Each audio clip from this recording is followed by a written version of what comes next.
There we go. Do you need like an update or anything? Yeah, I mean like a new DLC came out since I last played this. Of course you need an update, right?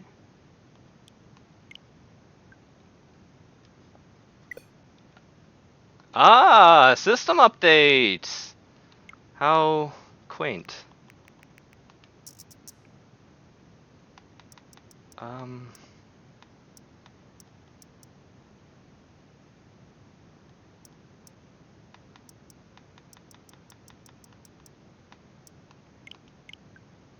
Let's just do a little bit of that. Now when we wait for that to update, I can finally show you guys what I wanted to show you that one time. Let me see. Desktop. Where's desktop? Hey, here. That one time I was playing this, the first time, and I said deep bright orange. That was like 4 months ago when I played this game, so it was really relevant to say like ordinary sausage, deep fried orange.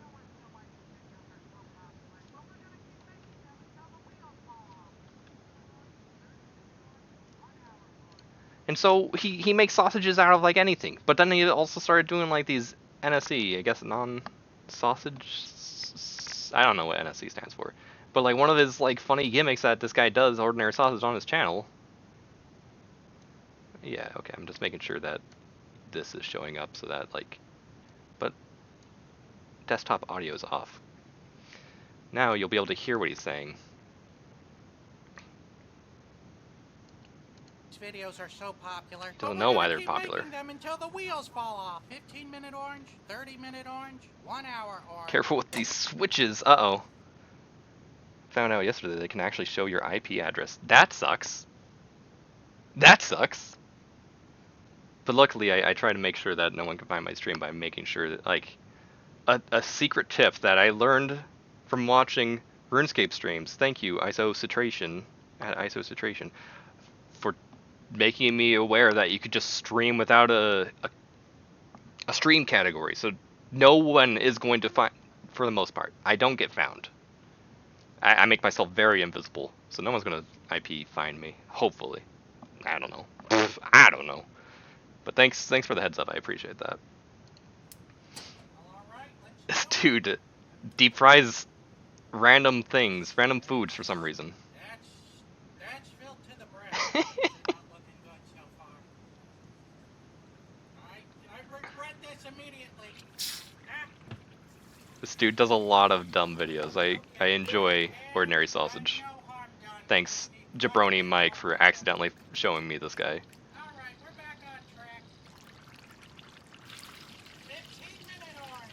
15-minute orange. I think that's orange juice leaking out of it. This will be our 30-minute orange. This goose is cooked. Feels like a rock. Well, all right, let's do it. And so, at the start of Pokemon Violet, whenever you see the 3 starters and one of them like burns an orange, I was like, oh my gosh, it's like that video I saw. Hot orange. 30 minutes. Tastes like hot orange. Almost the exact same thing going on here. Also tastes like a hot orange. And finally, the 1 hour orange. Oh, there we go. A little bit of difference. Tastes like burnt orange. I don't see any culinary use for any of this. I'll give it a 1 out of 5. Bop, bop, bop, bop, bop. What a person who does things on the internet. Man, I would love to try eating burnt orange because I wonder what he could possibly mean by it tastes like burnt orange. When I taste it, I'm sure I'll know exactly what he means, but that just sounds like an oxymoron. Burnt orange? Orange is like the opposite of a burnt flavor, probably. I don't know if there's a more opposite flavor than burnt orange. But like, look at how this thing just completely blackened and became a rock when he starts tapping it. Also tastes like a hot orange. And finally, donk, donk, donk, donk. Oh man, it's so sad. It's rather disgusting, you know, but it's funny. I enjoy watching this guy. What has he done of recent? Turkey tequila fettuccine was interesting. And also, I love the shortness of like most of his videos. It's fantastic. I saw he did a balut sausage at one point, but then he had to remove it because it was that disgusting to look at. And if you go to his Discord and subscribe to him or something, then you can still see it. But I saw it before he got rid of it, so I'm happy about that. Nice. It was very cool. What is Jabroni Mike doing? Most scuffed IRL stream? Anime New York City? Fascinating. Let's actually see. Has he done anything that I could recommend? Like, what is good? Probably this from like the clips I've seen on his Twitter.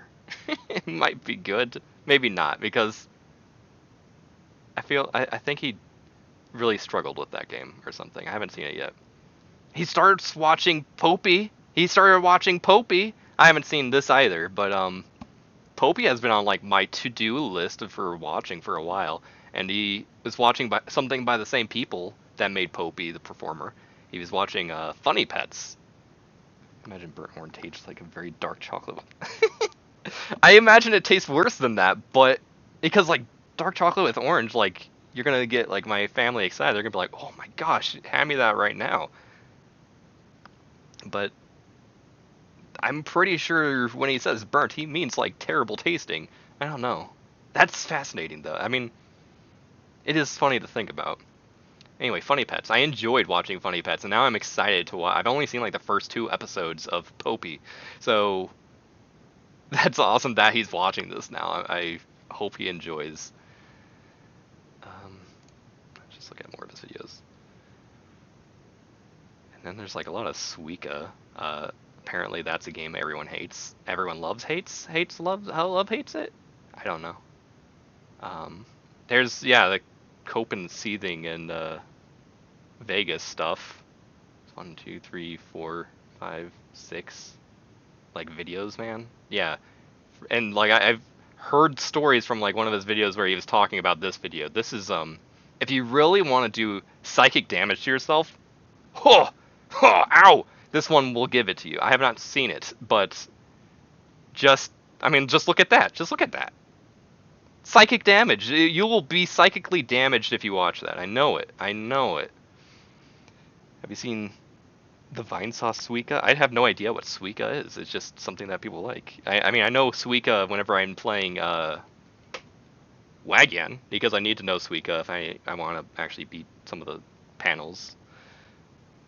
I like both of these things individually. I agree with you in terms of like oranges. I don't care for that in my chocolate, but I will have a chocolate and I'll have an orange. I will have a burnt and I will have an orange. Look at there's a. This moon is from Funny Pets. Funny Pets is good. There's Funny Pets. Also the long drive. I enjoyed the long drive. Okay, stuff with Rev Scarecrow. Mike and Rev Scarecrow is a good combo. If you want to see something with Mike, I definitely recommend anything where he's playing with like Rev Scarecrow. So he plays this one. He was playing it by himself. The long drive was fun. I enjoyed watching Joey play through the long drive, but this is a whole different experience watching Mike play this game and how he accidentally like rips off like the door of a car and he just loses it. He just is like, I hate this game. This game sucks. Why would I want to ever rip the door off? The long drive's a very funny idea of a game. That's a good time when these thumbnails are all disgusting. He's great at having disgusting thumbnails that I really, really hate. But what's another thing that he did with multiple... Oh, when was that, like, charity stream or something? I recommend watching a few seconds of the first segment for some easy mental damage. That's, like, my favorite words.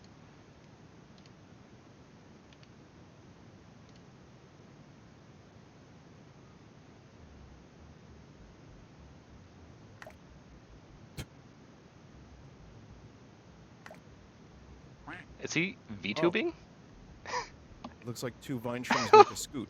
He's VTubing? 2 scoots make a Carl Pilkington. Little orange, little monkey fella. Wait. So this is an addition game? This is where you play... Yow.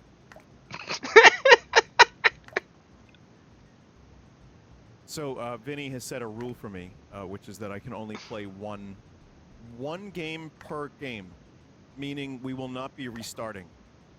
Each of these Suika game clones will only go one time. Even if I... Oh god. What have I... Oh god. I'm doing quite bad at this. Even if... So it has to like why didn't like these ever like combine? Like I thought like if you did like a plus and a plus, did they have to like specifically drop with like a certain excessive force? Suika game is a ripoff of this, but with fruit. 4 days ago. Suika game. Suika game. That's what it's called. Suika game. Fascinating. Just got another. Oh, and it even has like the Tetris. Like here's what's upcoming. And there's another Carl Pilkington. Little monkey fella. Little orange. I like how they actually shaped his head like a little bit more like. It's so appropriate. Like isn't that game like about fruit? Like you could see like a little orange right there. Right there. So of course, like I bet he extremely is like actually a little orange. He's probably actually an orange. If however this game works, I don't know. The hitbox are just awful. They have to touch. Oh no. So these never did touch then? They got so close though.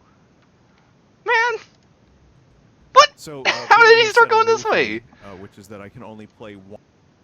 Why is he VTubing? When did this happen? When did Vsauce Binyot ever start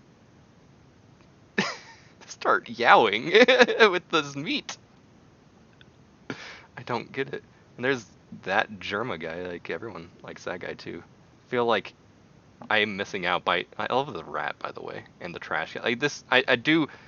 That was like the first thing that you get, of course, see. So like I didn't really comment on that, but like this is beautiful. I love the background and like the trash and this funny rat. Oh, it's good.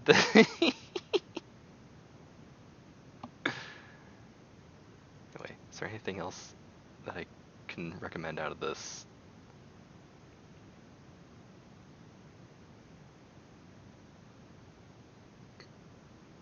Oh, speaking of rats, he played Sewer Rave. That was fun. I enjoyed that, I think. I like... I don't know. I think I enjoyed watching him play that game because, you know, he has that Twitch integration so that those purple rats with the white eyes will say things that chatters are actually saying. And his chat sucks. So maybe that's why I liked it. I forget why I liked it. Oh yeah, and then he was like trying to play a game and then he accidentally played Fish Game instead. And he's like, oh, I hate this. This isn't what I was trying to play. Whoops, accident. Well, never mind.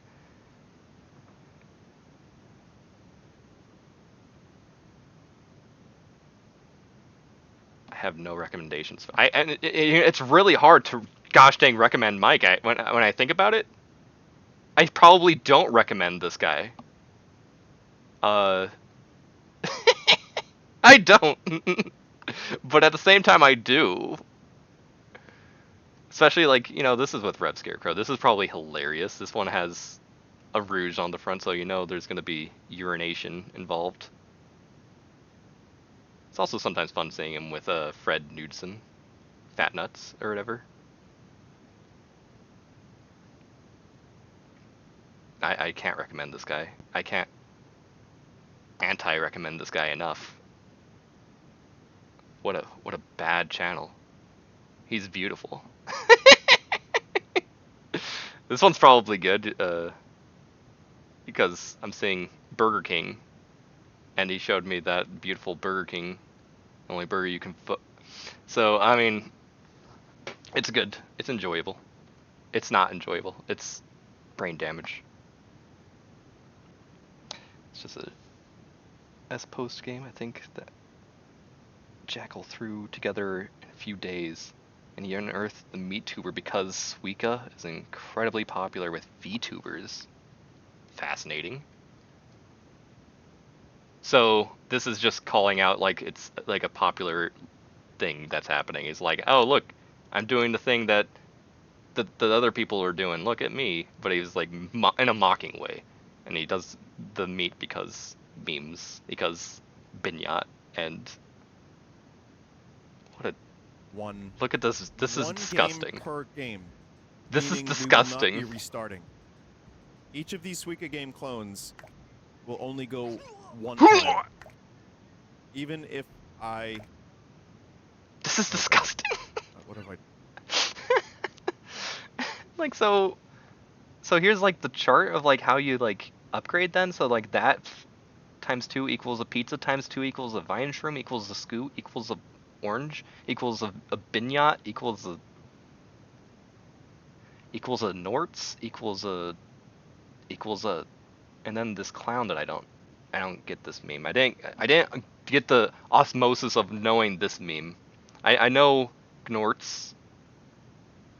I know Scoot. Of course I know Carl Pilkington. I know there's a Bignot, of course. What has happened? Is this like some AI something that happened? Because is this like an AI Bignot? This looks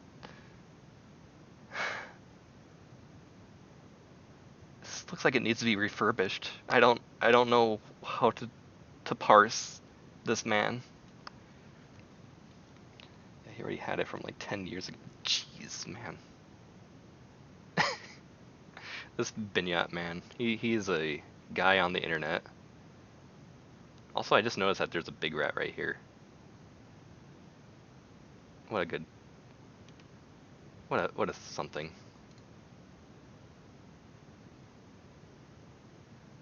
Jabroni, what are you doing, buddy? It's fun watching some of the Sims because I know that game, I guess. Oh, he liked hydraulic presses. That's fun.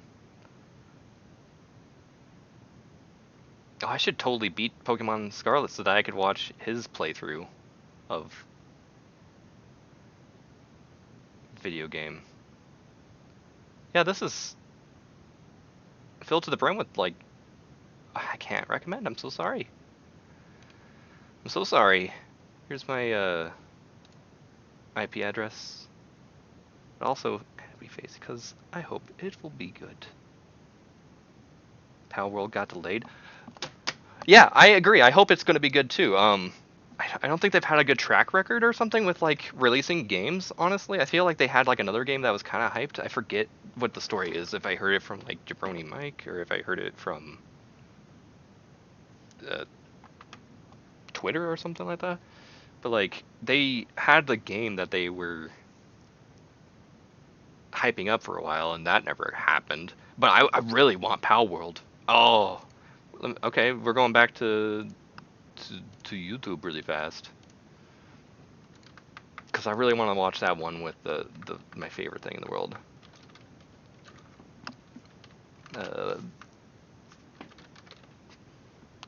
Trailer 2 maybe.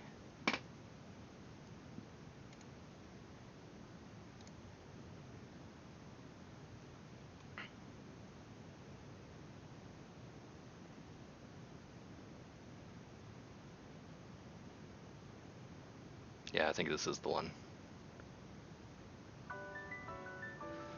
I really want this game to be good. I agree with you. I'm never gonna play it though, but like I'm very stoked about it. I can pretend like I'm gonna play it. Guns, man. Have proper dev time. Okay, good. I'm glad.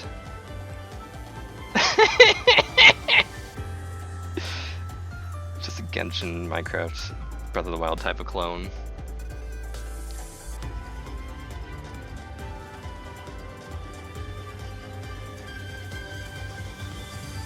I don't know, like aesthetically it looks good, and then like you ruin the aesthetic when you throw in the guns and the slavery and the crime.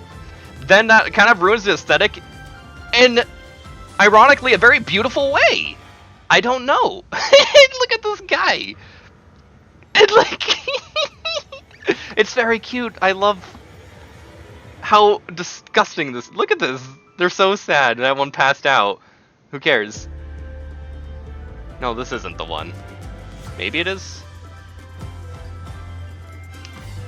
Maybe it's the first one.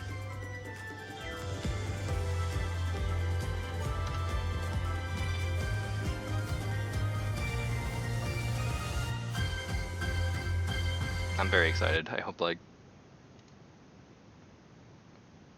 There's one particular scene I'm looking for, though. Maybe it's on the third one.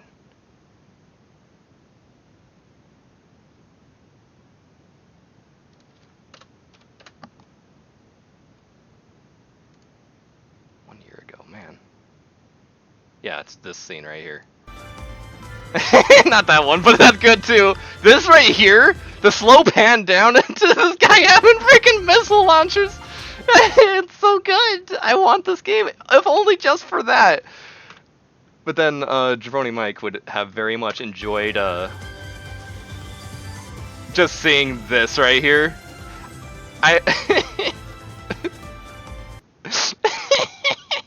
Get a load of this. He loves that vehicular mayhem in his Sonic Finger Family videos. So this is probably gonna get him like some sort of dopamine hit just from seeing this dude get run over. That's very cute. Very cute. Let's pretend like I'm back here. Wait! Why are you saying wait me? Yo, you mentioned all the random things. Just, I don't care. Civil engineering. I have not. Is that something I should look up on the U of the tubs? The tubs of the U? U-tubs?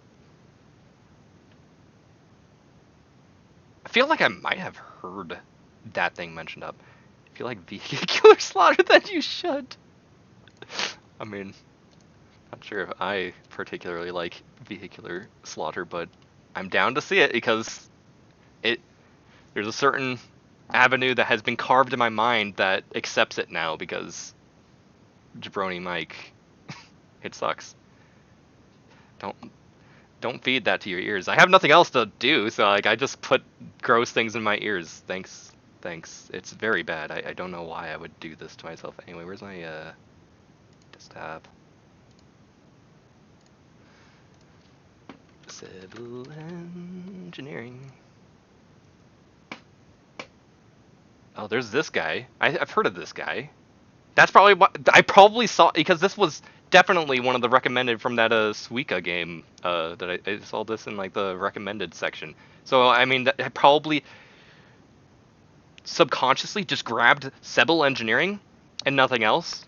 That's probably I'd probably just heard of that today. This is a game called Civil Engineering.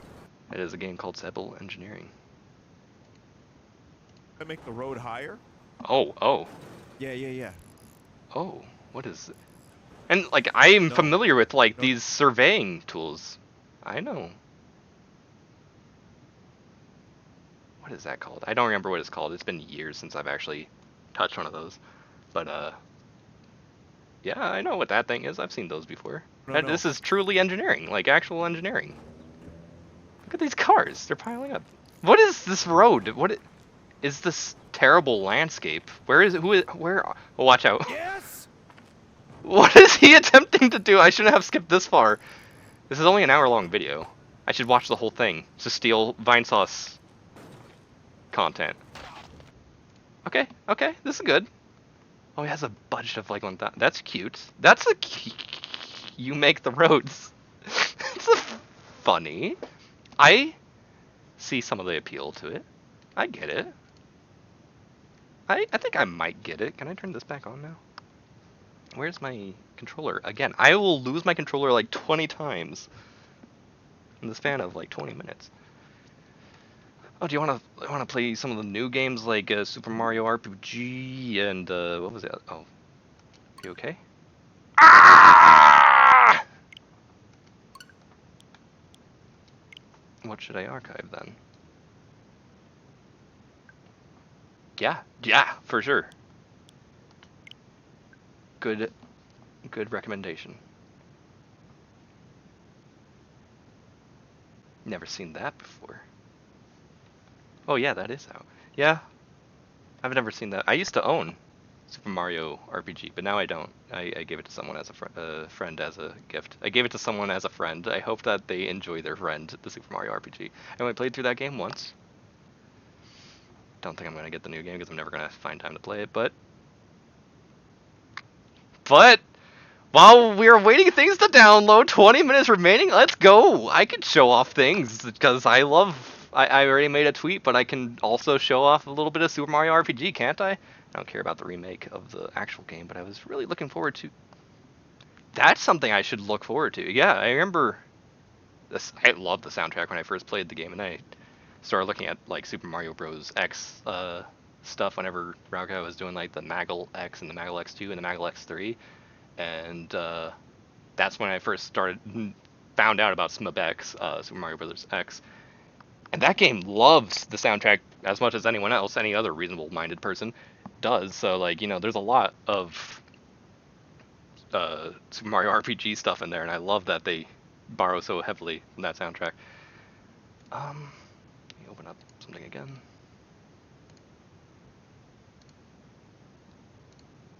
Where's my desktop button? Where's my IP address button? There we go. Look at this Robert Kopp. Robo wants an Oreo. It's good. What is it called? Betterified 6. Bestified. What a good game. What a phenomenal game. But, I mean, literally phenomenal. Best game of the year.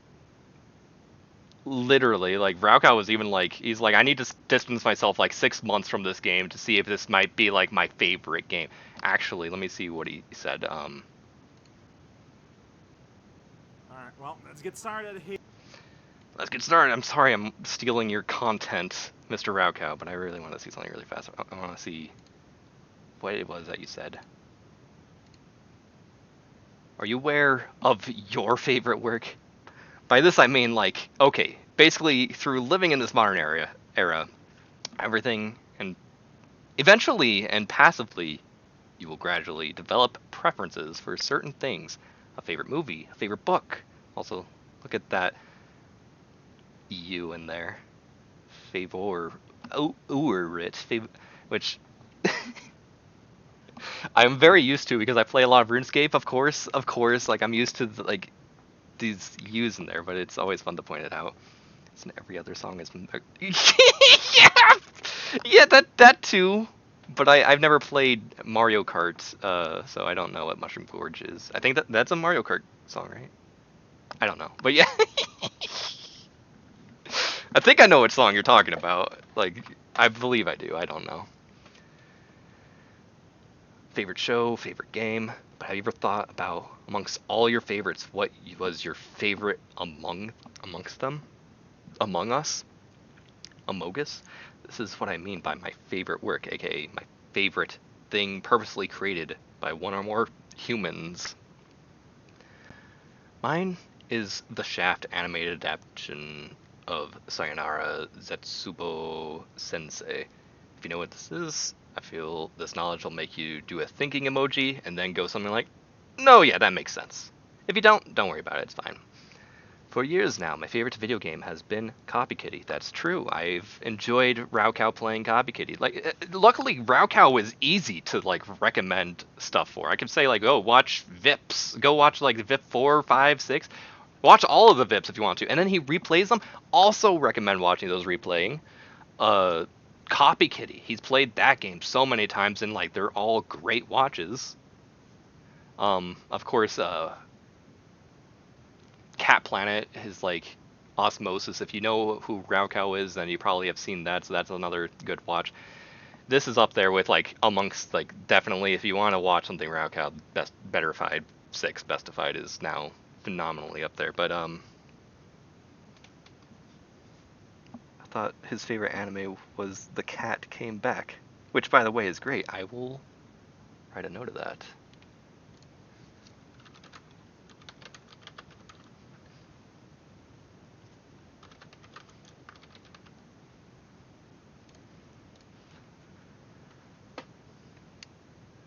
Is a game that contains everything that I want in a game, in addition to being beautiful, clever, and extremely fun and satisfying to play. Its content is also voluminous. I don't know. I know exactly what that word is saying. I just don't know how to. I've never had to pronounce that word before. Is there a way I can like force you to say it? Oh no, perfect. That's enough. Voluminous. Voluminous. Like all this made it. As I just said, my favorite video game of all time.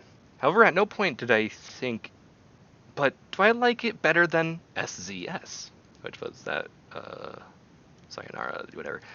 Because I knew the answer is no.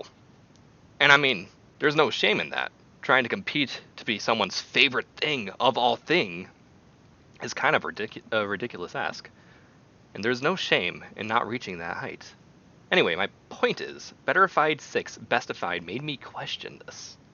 It is the first thing I have experienced in many years that made me wonder if SZS would one day be replaced in my imaginary brain zone dedicated to how much I like things and which thing I like the most. This is too early to answer. I'm still in the afterglow of the B6B experience. But this is something I have to ask myself about in like 6 months or so, or something. I need to create some distance, but yeah, good game. Recommend.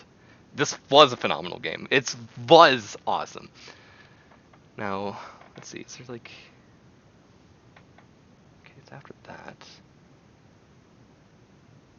Maybe? How far are we? Let's look right here and see where we're at. Nope, this is way too late. This might be too early, actually. Hey there, everyone. This is... It's probably this episode. I don't know what this emoji is. But yeah, he's getting there. No. Encounter the Vidge Troll! So, since it's, the game is out, we can finally look at beautiful game that has just recently got a remake and is called Super Mario RPG. Because it's troll that lives in the bridge. Oh, whoa, what? This is amazing to see this in Super Mario Bros. X. I've messed with I mean, I've never messed with like any of like the programming stuff, if you know, like Lua stuff. But I've messed with the engine by default back during Magalex 2 and Magalex 3. Magalex 3 was already like becoming very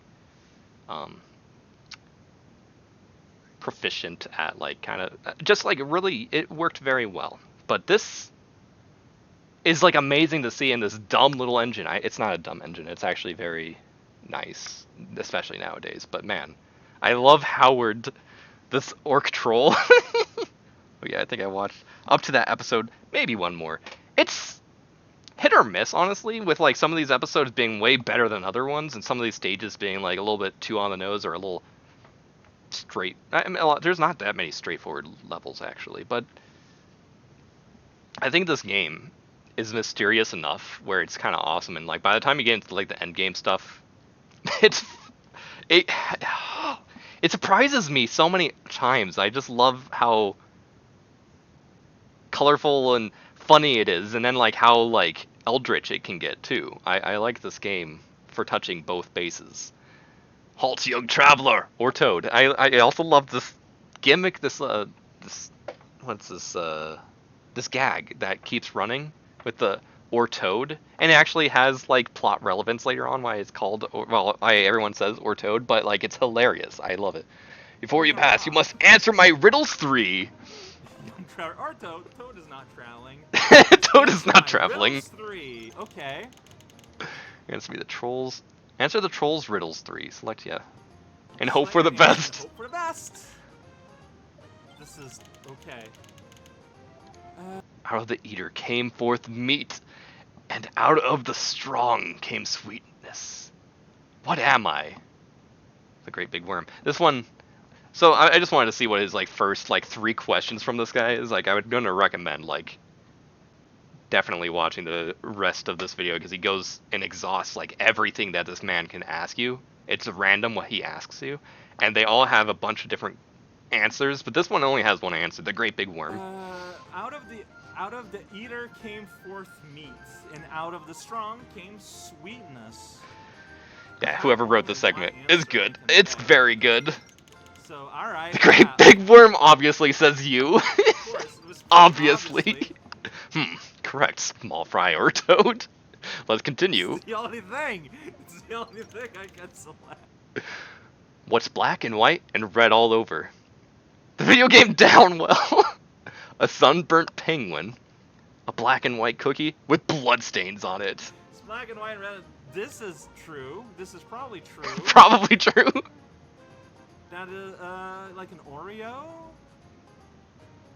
Man, I'm gonna go with down. Robo needs an Oreo. I'm gonna watch a little bit of that too. Well, I know about it. Impressive, I have to impressive. myself. But this last one is the most difficult. Oh, Thanks, what? Howard.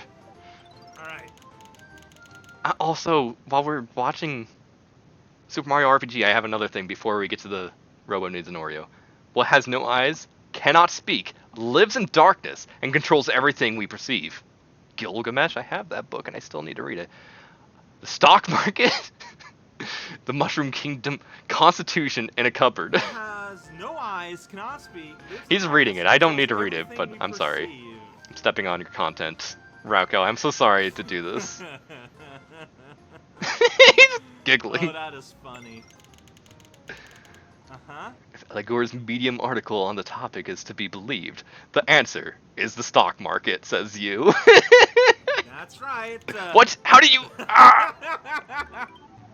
You get a 1-up every time you win, too, and you just step over this guy and over this tree. Walk right in front of this palm tree. It's really good. And he goes back and exhausts so many of those questions. I loved that stage. There's a lot of stages in this I love. They're very cleverly done. Some of them are fun. Some of them are less fun. But they make you laugh in ways that Betterified 1 does not. Not that Rauko ever played Betterified 1, but he did play Betterified 2. Wait, I didn't want to do 1. Yeah, Rauko shows up immediately. And that was interesting and okay. I didn't like really stay prominently in my mind. But this is completely out of the league by now. With Betterified 6 has thrown Betterified 2 in the trash. It's so sad going to Betterified 2. They got some funny things. It's only 17 videos long as opposed to 79 videos long. This game is bonkers. But anyway, Super Mario RPG. This is gonna get me copyright claimed. Yeah, no, not the wind. This is incredible. This is incredible. This is incredible. I love this. Playing Rocket League. Good job. I don't know how I let this happen. I probably have to talk over this because, well, no, I'm gonna get copyright from this anyway. I just.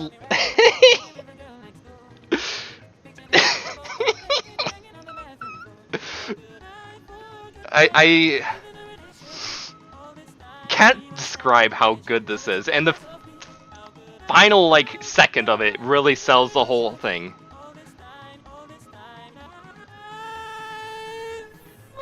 It's beautiful. What a good video.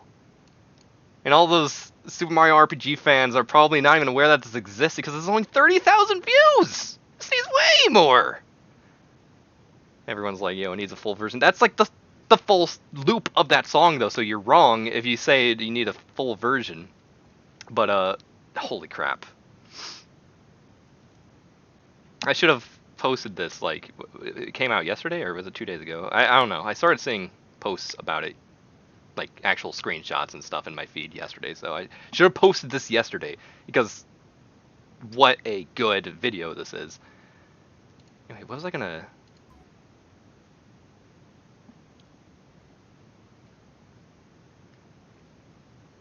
What else was I gonna look up?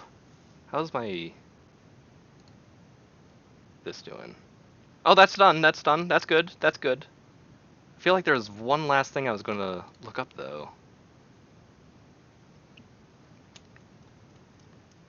I might just move on and not look it up. But, it's already past 12, it's almost 1 o'clock, which means I don't have much time to play Pokemon. But I can have some of this Malort.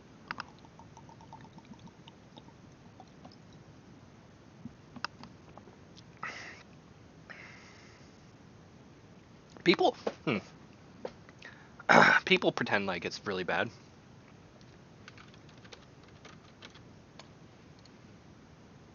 People pretend like Malort is like terrible. It's not. It really isn't. You have to be a jabroni Mike to think that this stuff is bad. This stuff is great. I gotta say, I loved that sip I just had. I'm still chewing on it, kind of, so. Sorry if you're getting really gross mouth noises. But Malort means wormwood, and that's the flavor. That's the flavor that really shines through. See, as you can see, wormwood right there.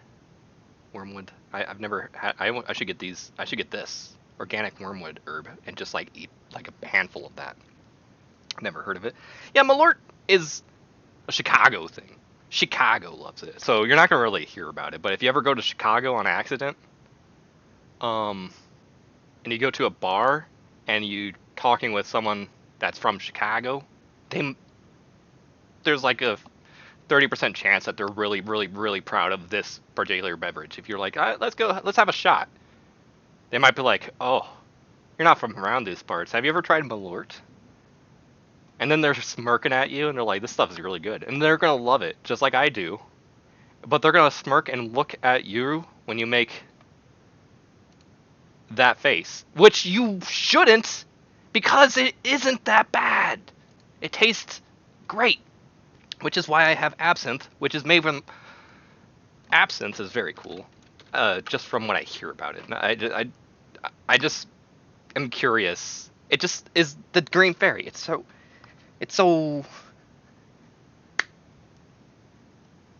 it's depicted as dangerous. It's depicted as like scary. Does it taste like Jägermeister? No. Maybe absinthe might. Absinthe has wormwood, anise or whatever, anise flavored spirit. See that? There it is. That kind of gives it that like kind of licoricey kind of flavor. And what's the other one? It's a very Italian. It's fennel.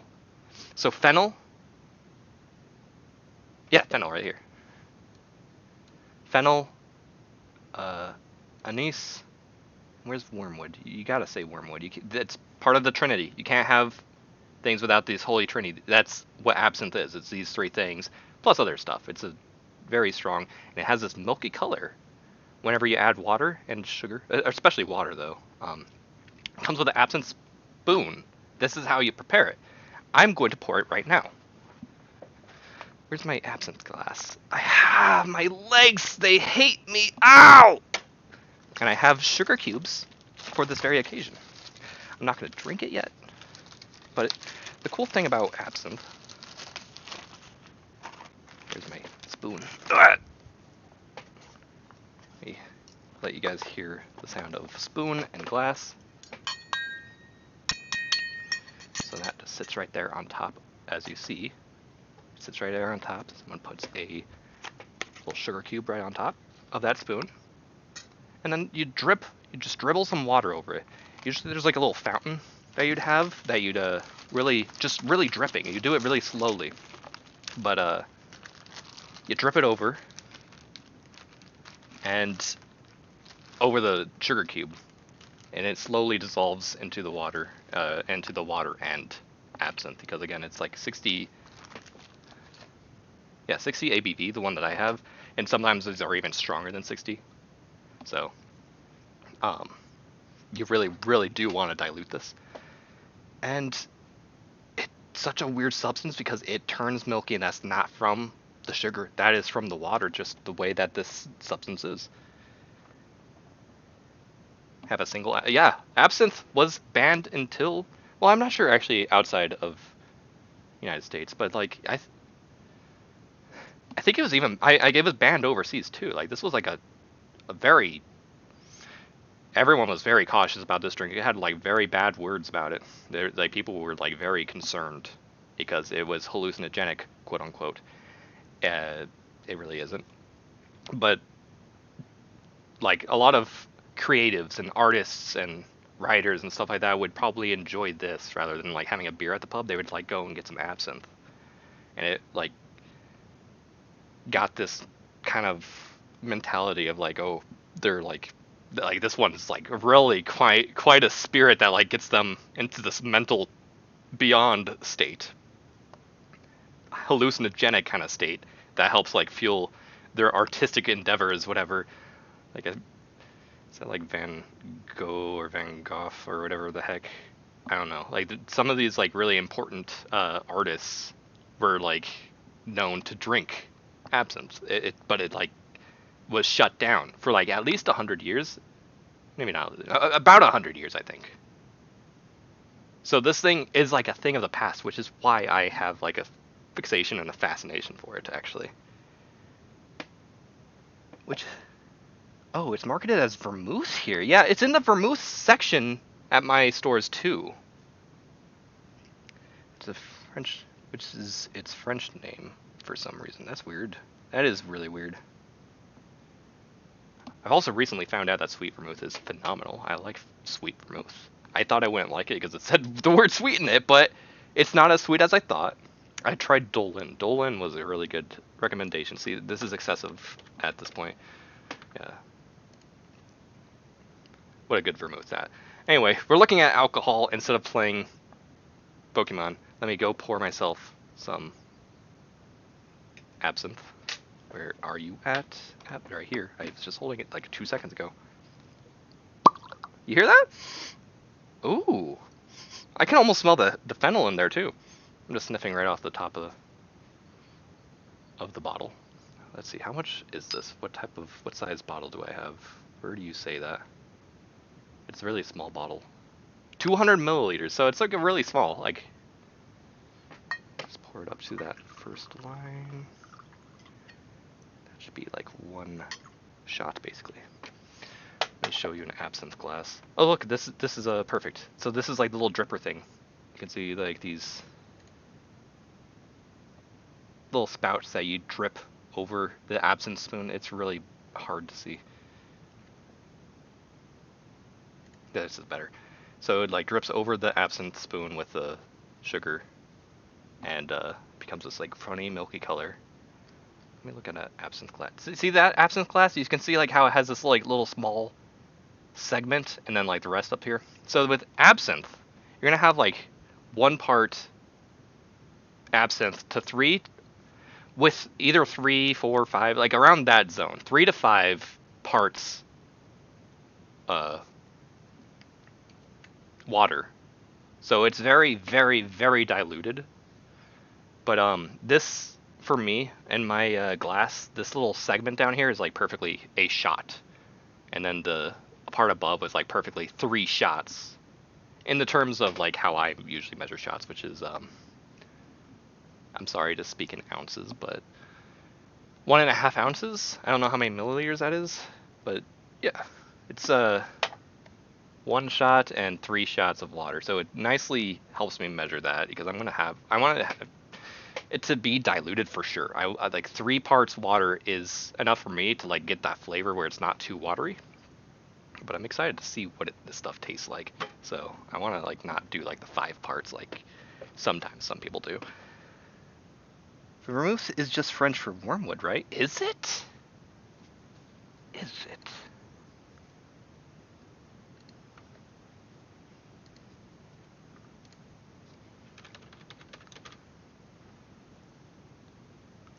I guess vermouth is like its own thing. Let me switch it to French for sure. I mean, it's kind of its own thing. It's a port wine, right?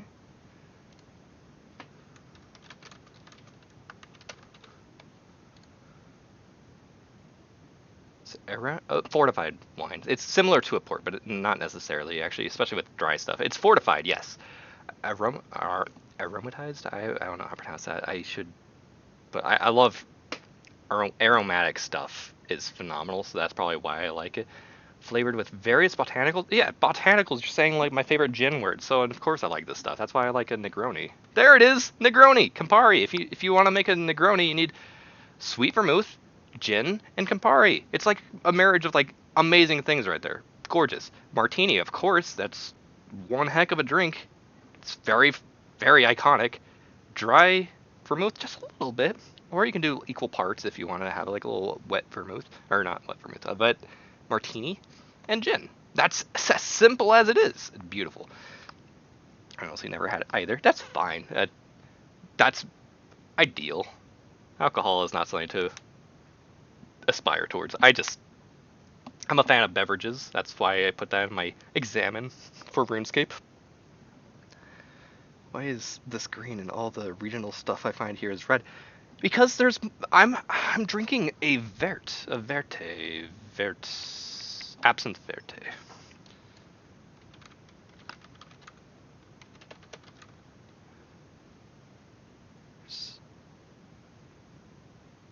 Let me see.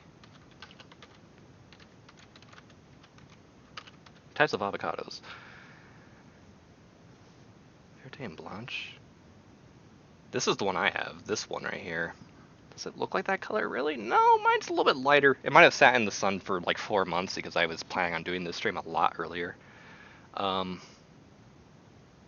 Which is not good for an alcohol. Don't do that with your alcohols. Or any beverage, I would say, but like it really is notable for alcohols. 2 main types, green and clear. Immediately. Is there any other like information about like? Look at us just looking at like absinthe on stream. There's like probably a red one. No, that's verte. Come on. I don't know. But yeah, this was the one I wanted to try, the green one anyway. Let me place this on top again with my cube. And I have a little vessel of water that I could try to slowly pour. I don't have like any way to drip, really. I have a little way to pour a little bit at a time. Oh, I can get this kind of dripping. Wish I could just hold it like that without having to use my hand, because this is taking a while. What can I do in the meantime while I wait for that to happen? Because I can't watch this again. This is gonna get me in trouble. But it's such a good video. No, let's not. No, I'm not trying. Hey there, everyone. I know. What's good on YouTube? Hey there. Alright, well, let's get started. No, let's not get started. Hey there. Who is this guy with thumbnails? There's Sin Man and John Boo. And Poison Bowser. That's Poison Bowser, right? I really liked Poison Bowser.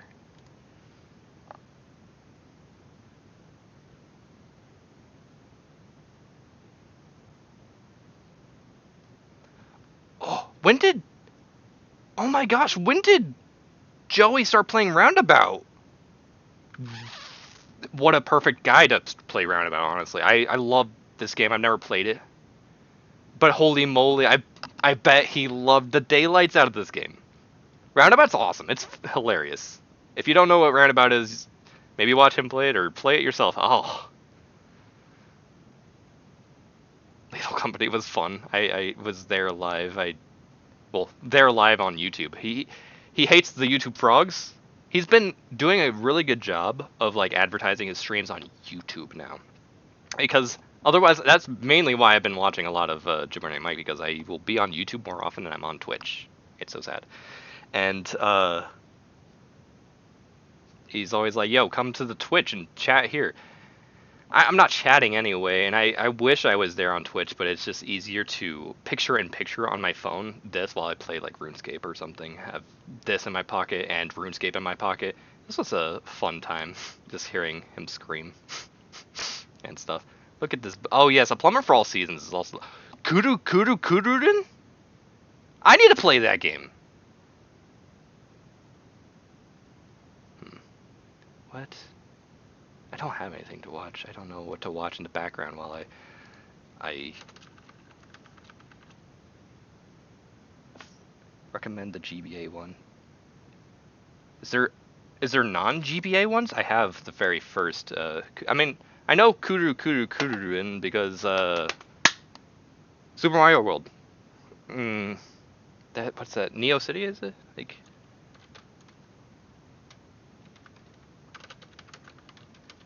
Neoland. Like, it's iconic. You can't not know this song if you have spent time into Super Mario World ROM hack zones. Everyone knows this one. I thought, yeah, this one's Game Boy Advance as well. This is not the first game though. Oh, there's one on the GameCube? Yeah, that makes sense. What is the GameCube one?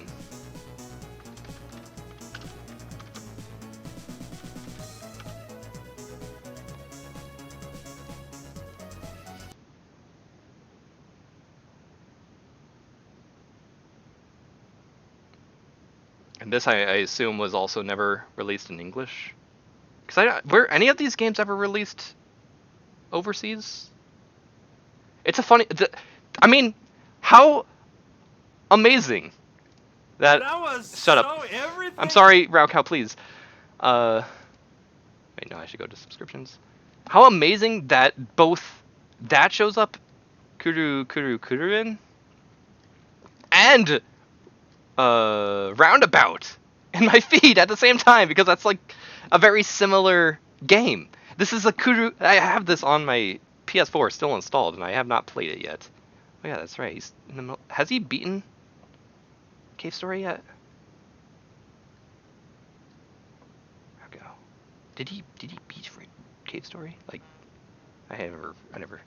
Aside from Japan, of course. GBA 1 had a PAL release. Ah. Okay. But yeah, I have Kururin on my Wii U. I should play that at some point. So I think that's probably the PAL one then. That makes sense. Why else would I have it on the Wii U? On like the Switch, I could have like another Japanese account and then like do that with. Well, I mean, I don't have access to the GBA because that's like the super. You need to really upgrade your funnies.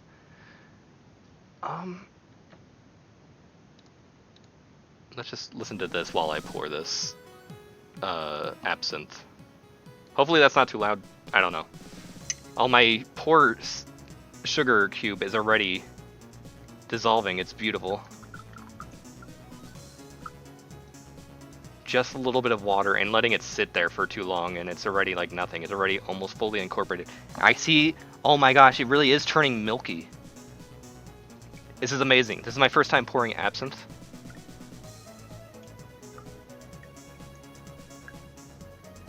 It has become white. Oh, Jabroni Mike would love this because it is cum. You're funny, what? What's it called? Nintendo Switch Online package. I have like the family plan, and to get the super family plan, that's definitely outside of my budget. But I would love that because it has Game Boy Advance games. I'm drinking alcohol on stream instead of playing a video game. I'm sorry. Hi, how are you doing, Ron? It's been a long time. I saw that you have been playing stuff recently. I wish I was there. I'm just like not existing of recent. So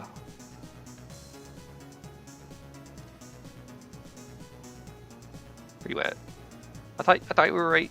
I thought you were like immediately. You had played like EverQuest and WoW. And I'm like, dude, you're playing like the good, not the good stuff. The classic MMOs, like back in the, there we go. I've never played EverQuest, so I would actually really enjoy watching you playing that, just because I wanted to play EverQuest. It's kind of like me playing WoW and wanting to play EverQuest. It's kind of similar to me playing RuneScape and wanting to play what's it called? MapleStory, but I never did. I never did play EverQuest 2. I never did play MapleStory. You finally took me off your plan, which should have happened much sooner. I don't think I took you off your plan. I ran out of time and I didn't renew it yet, and I have a different payment method that I needed to switch to. I think you should still be on my plan. I just it took me way too long to renew it, and I felt disgusting about that. I'll be playing later today. Not sure which yet. You have a Discord? You're gonna have to like. I want to say DM me, but like I hate Twitch DMs.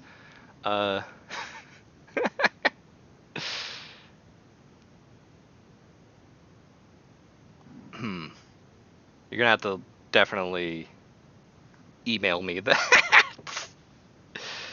Haven't turned on either Oh, yeah. See? Okay, I don't feel too bad then. Because I felt like, oh no, I have like a decent amount of people on my Switch Online plan that, I was like, no, they're hating that they can't access online. They're trying to play Splatoon 3 and I'm disallowing them because I am not existing. I felt really bad. But it's cool to see you're doing things. It's been a while. Just like with watching Ragley, I remember playing like Diablo 3 with you and Ragley and like being introduced to Ragley through you. But I haven't been around Ragley's streams, even though he's still streaming a lot. He streams really late, and also I'm just not really present, so haven't really seen any of his stuff either. And I felt like really weird that I've just kind of disappeared off the face of the earth. What a beautiful absinthe I've just poured. Oh, thanks for the Discord DM. You found me. I do still use Discord. I pretend like I don't because I'm never present. Like, I join Discords and then I say nothing forever. That's just how I've always been. Glad that we were friends on Discord. I mean, I guess we did do some Discord calls whenever we were doing like Diablo 3 or maybe even, what's it called? Resident Evil 5, which those were disgusting streams that I did a really bad job with and didn't audio balance at all, so those are probably unlisted. I hope they are. Sorry. What else was I gonna say though? Oh, but yeah, I remember we often, well, not often, but sometimes would also use like the Steam chat, like audio voice chat, because that worked a lot better than Discord, at least at the time. It's been a while. I'm glad that you are alive and doing things. That's cool. Let me take this absinthe spoon now that I've poured all the water and move this over my coaster so that if I spill, it absorbs into the cork instead of getting on my keyboard. Because I placed the absinthe directly on my keyboard. I'm just kidding. But let me just stir that a little bit. Just a little bit. Because I want this to all fully incorporate the water and the sugar and the everything. I don't do the job that I had to stop doing things anymore. I'm about to stop doing streams basically because I need to get a job because it's been too long. Since like it's been excusable to not have a job in around the 2020 zone. Now it's like, why am I not doing anything? And it's a valid question. So I really should be at least hunting for jobs.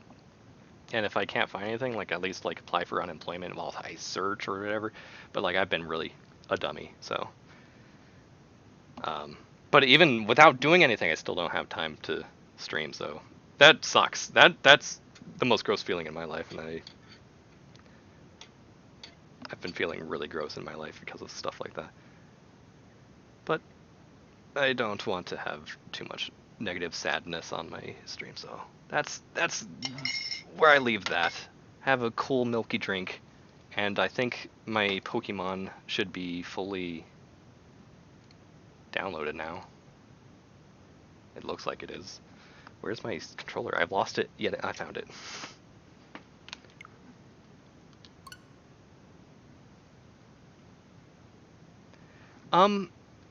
For unemployment, I need to be searching for a job. Right now, I've just been a disgusting man in his mother's basement, literally.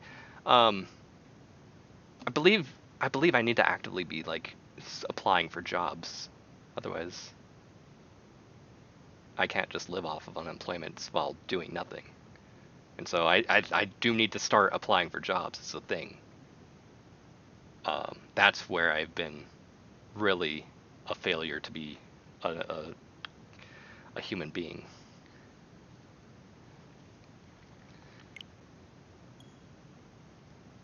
Unemployed right now, yeah, it's a thing. I've never actually been under unemployment, but like I have been frequently unemployed. I've only ever had one job in my life. It was making pizzas. Game Freak. It's been a long time since I've seen this. At least I showed off deep fried orange before I came back to Pokemon Violet. Do you remember Pizza Job? Yeah. Pizza Job. My one and only job. I am probably gonna go back to like food service as a job, maybe like a bartender, because like I actually have experience. I don't have experience talking with people though. I suck at talking with people. But I know beverages enough where I can probably easily like start to learn how to get that to work, because that's a hobby of mine. I love beverages. I've always loved beverages, and I don't know. Every night, I doubt I might talk via typing, but probably not via actual voice, because I don't exist in actual voice except when rare occasions, basically. I don't know. I don't even know how to play this game anymore. This sucks. But I mean, I'm gonna be excited to. Oh, what does that mean? Why can I do that? Don't know how to play this game anymore. But yeah, it's gonna be cool to at least see nerds in action. And remember how it was to hang out with you. It's been a while. Definitely been a while since I've been around the Rungarian, but I've been thinking about Daggerfall, which is how I found you. So, kind of interesting that right now, as I'm thinking about Daggerfall of late, is when you kind of also resurface and you're playing like MMOs, and I'm also playing RuneScape again, because that is always an on and off for me. Play WoW with us. I don't have a WoW subscription, and that's also not particularly something I'm planning to budget in. Oh, that's weird. No, no fall damage. You could say years. It's been years. How do I? Yeah, I do that in order to send something out. Is it big Haryana? No. What is your name? I forget what your name is. Go kill that thing. Good job. Pokédex has been updated. Feeling lost? Try to view from above. I don't know what that means. You'd be surprised how many jobs just value an employee who shows up. Yeah.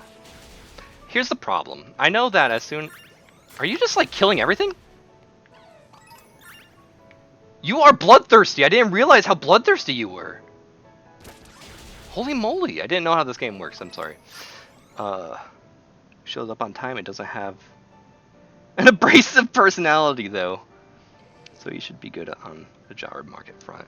But they're gonna ask me like, why the resume gap? Like what have you been doing? And I'd be like, helping my mom be sane in the midst of like people dying and stuff. I don't know. I've just been at home in my mom's basement. Also, the scary thing about jobs for me is that I know I'm gonna be like a person who shows up and does my gosh dang diggity best to show up every day, show up on time, and like be loyal, and then it's gonna be kind of abused. They're gonna be like, oh great, this guy's loyal and he shows up all the time. Let's just make sure that he doesn't have free time, and I'll never be able to stream again, and then I will never have happiness again. This is like my happiness, like streaming. I love streaming.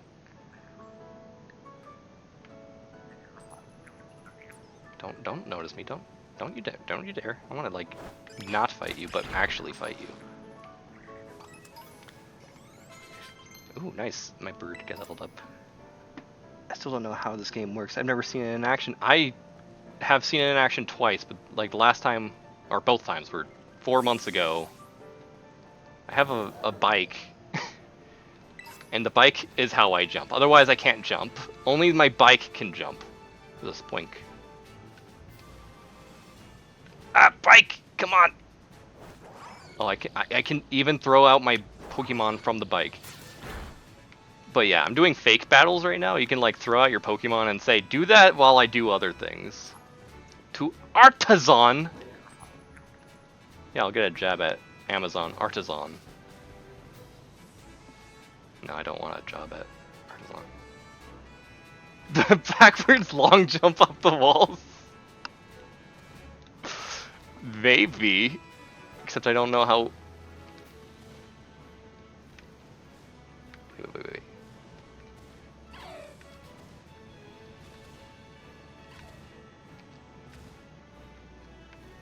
Oops. It might be a thing. Oh no, it's not. It almost is a thing. Weird physics.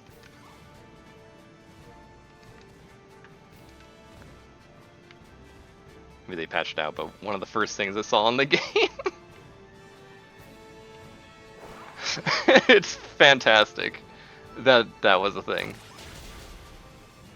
What is this thing? No, I've seen this thing before. There's also like a ice cream I can get that is like flavored like Knackley. Just clips of people sequence breaking within the first... Good, because this game is like so heavy on like cutscenes and talking in the first section, the first like few hours of the game. Skill one shot, of course, tells me what's super effective without me having to like think about it. These games are so don't think anymore.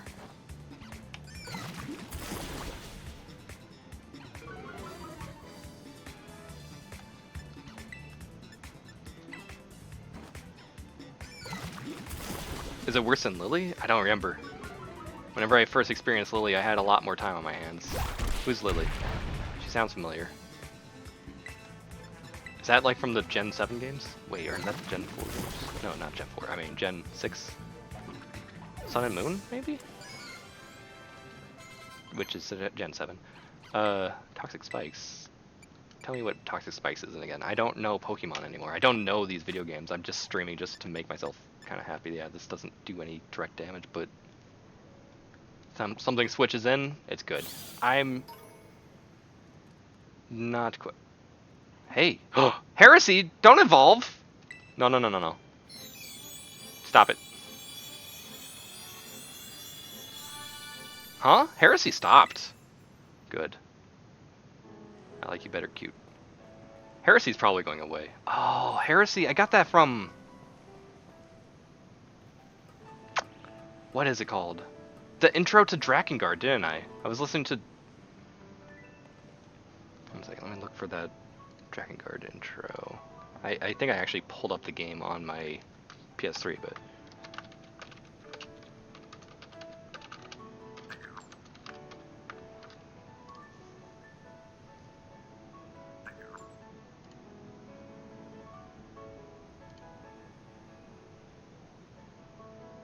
No, that's not it.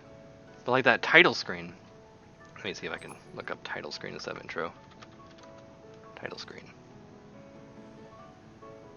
Strange voice lines on Drakengard's title screen, so we can just listen to that in the background while I play game. I think I have... Yeah, desktop audio's on. That Shadow being sneaky! Shadow the Hedgehog! I don't know why he's being sneaky. I need to go restore him. Love. Crimson blood. Poison.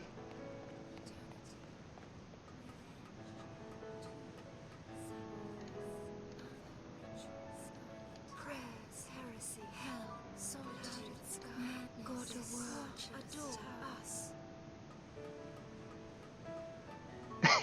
I love it. I'm sorry, I should have been playing that instead of this. This is the last game I was playing, and I didn't know what to play today. I should have just played RuneScape instead of this. But also I need to eat a sandwich. I have not eaten a sandwich yet, and I don't know how to picnic. Can you tell me how to picnic? What do I press? Welcome to my picnic. Want to kick back? No, I don't. I just want to know how to picnic. Don't push it. Does this person like refresh? Are they like gonna fight me again? No, I already killed that man. That child is dead on the inside.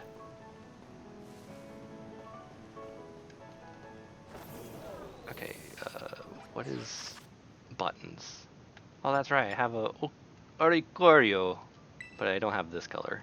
But I hope I get a chance to get new variants of the downloadable content that I still don't have. but it is out now. Picnic. It's that easy to set up a table, guys. It's that easy. And then, like, last time I was in a rush because I had to go to church. I'm going to have to go to church again today, so I'm, like, also probably going to be a little bit in a rush. But, just, like, something I was able to click on, like, at the table.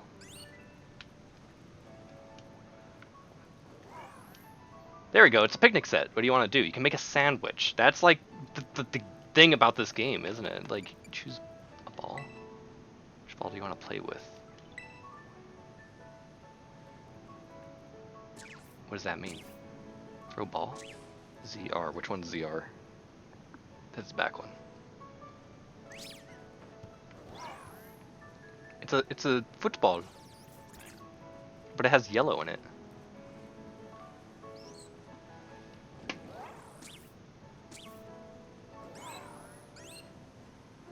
I think one of the last things we spoke about is your love of a Japanese director. Why not play one of his games? I did play... Ow! I got footballed. A bird just footballed me. I played one of Yoko Taro's games. I played Drakengard 3. If there's this man, this like funny, what even is this rat? I don't know, but he's having fun playing on the rocks, which is like my own childhood. What? It's raining! Our picnic is ruined! My roast is ruined. What was I gonna say? Dweebish and Slumpy! Yeah, Slumpy's back. I don't remember how to play this game though. They're playing some football though, so this is cute. As long as they don't abuse me too much, this is a good chance to talk about Yoko Taro or other games I like. Which, Ron Garion, one thing, I played at least one Yoko Taro game, so that's good. But I've also found a new love for another game, and it's called Romancing SaGa 2. That's, if you're talking to me about a Japanese director into awesome games, it's probably Akitoshi Kawazu, who made the Saga games, and I wish I was playing those as well. But like, yeah, I should play one of these days if I ever find myself in a time where I'm allowed, or I'm able to like stream on the regular. Ow! Then I probably would love to play Drakengard 1 and 2. And maybe eventually the Nier games. I would love to play Nier and Nier Automata.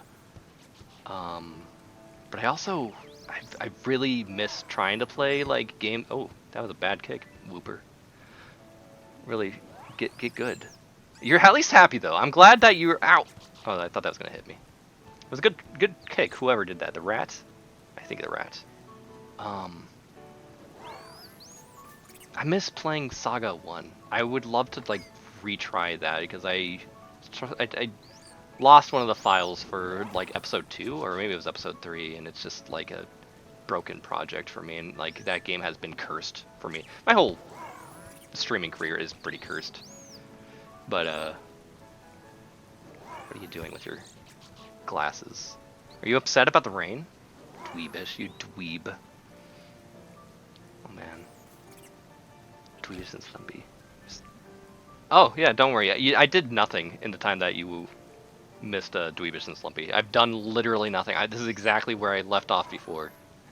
I just ran around and slaughtered some stuff with my Whooper, I guess. But not even, like, really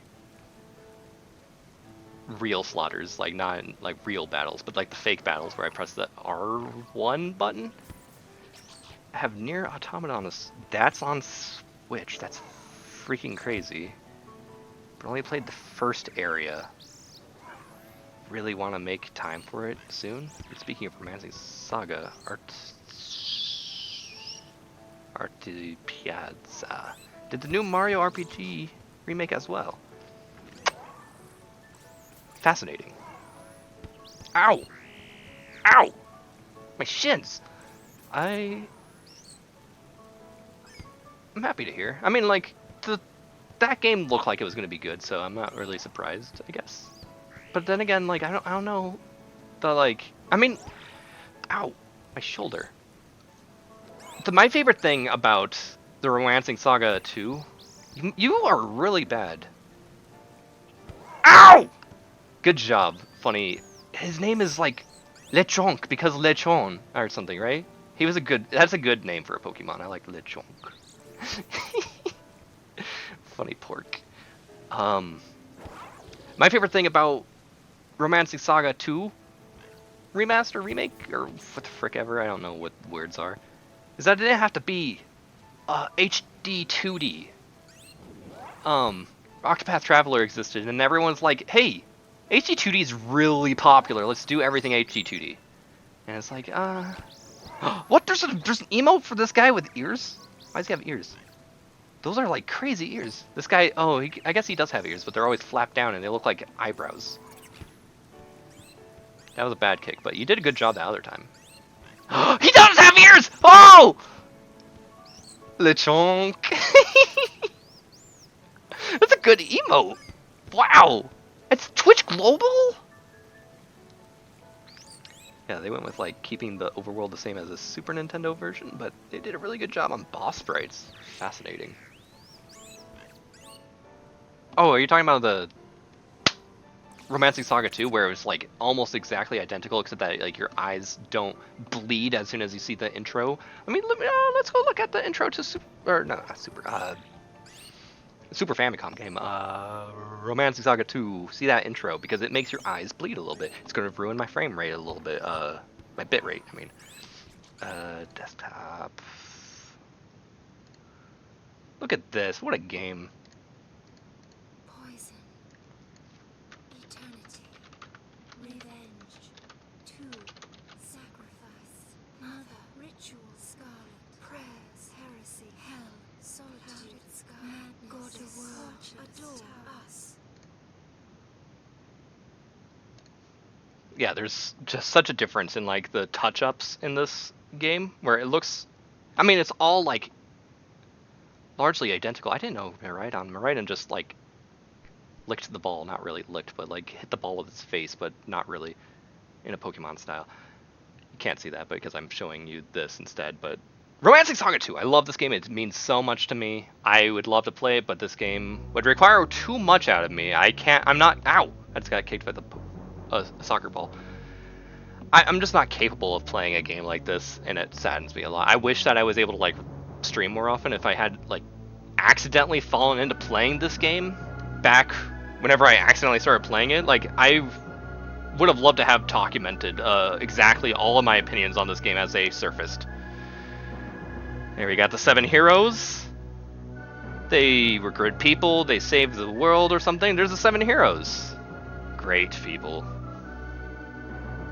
Oh, and I love the music in this game too. Oh my gosh, what a perfect video game. And I swear to goodness, I can't like really recommend it because it's weird enough where I could show somebody it and it's not Final Fantasy, they're not gonna like this game. It can also be aggravating at certain times. I just know it's not recommendable, but like it means so much to me. This is like my flavor.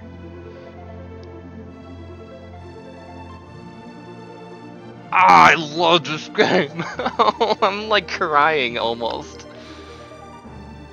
Oh, I need to listen to the soundtrack again. I don't stream often enough. I should play this game, but then it would be like once every 4 months. And I hate playing a game and then like not touching it for 4 months. That it feels gross to me. That's why I'm doing so bad at Pokemon right now, is because I like to play things like a little bit more consecutively. Maybe I should. I don't know. I should maybe play a little bit of Romancing SaGa 2. I love this game.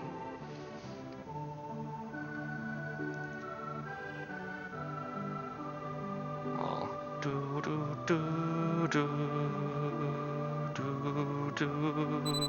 Oh, that sound is just as gross as ever. Even on the original version. This funny moo. Isn't that what they're called? They're like MU, moo. Like, as in, like, the La Mulana, moo. This is so early. Yes! Oh, this gross grass! This gross grass field right here. Oh! It's just looks so bad. I know it's supposed to be like tall grass that is like really in the wind and stuff like that, but like it is so bad, right? That's what I'm talking about. Puke static. It's really bad. They really touched that up. And then here's where the music takes a turn.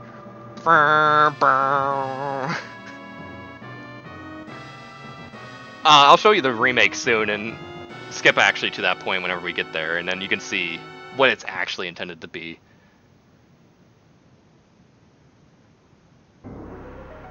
It's where you fight Bokohon? Bokohon or something?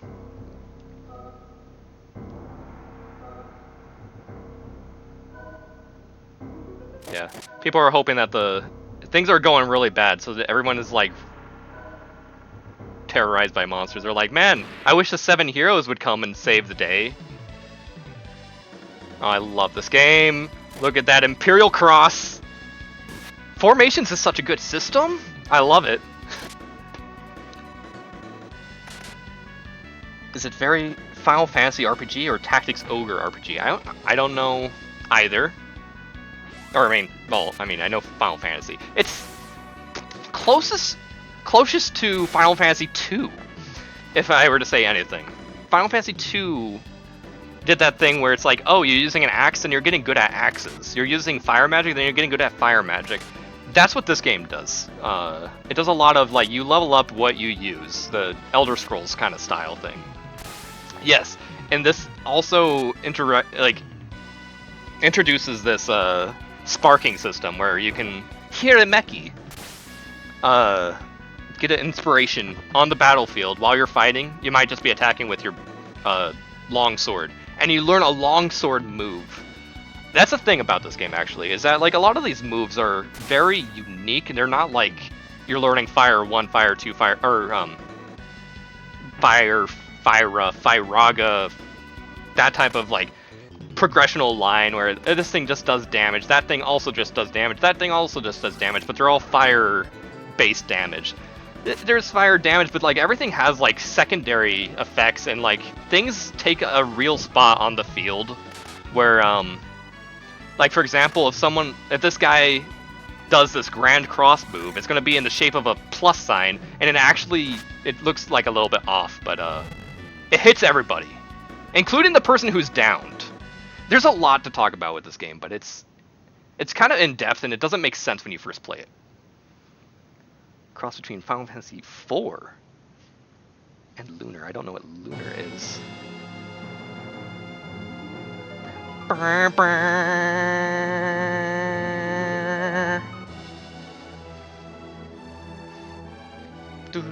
There's one of the heroes.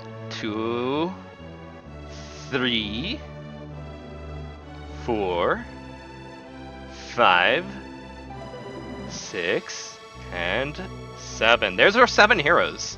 You play as the Empire, and you fight the 7 heroes, so it's kind of like a turning upside down of, like, convention.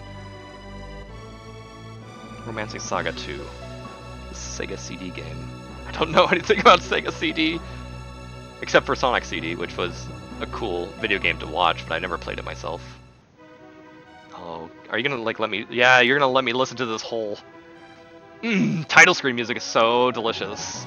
And the remake of this game, also by the way, this Super Nintendo title screen looks better than the remake title screen. This is a gorgeous, I love seeing this. I love that black background that old games had whenever they had the title screen right here, where they didn't really make anything fancy. They just had the title, had the copyright, and here's your options. Do you want a new game or continue?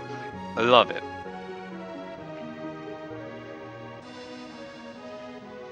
Infinity Zero. Let's look at this on my phone. Silver Star. This looks cool. This looks really cool from that box art.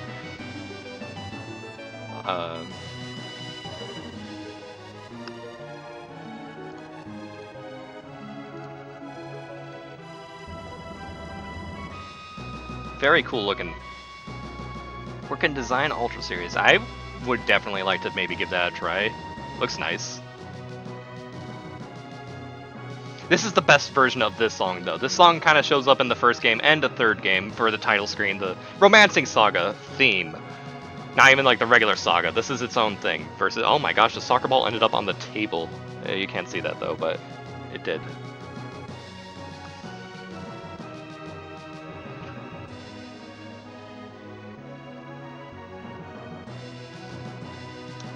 And that's where that song loops. Anyway, let's look at the Nintendo Switch version where it looks nicer.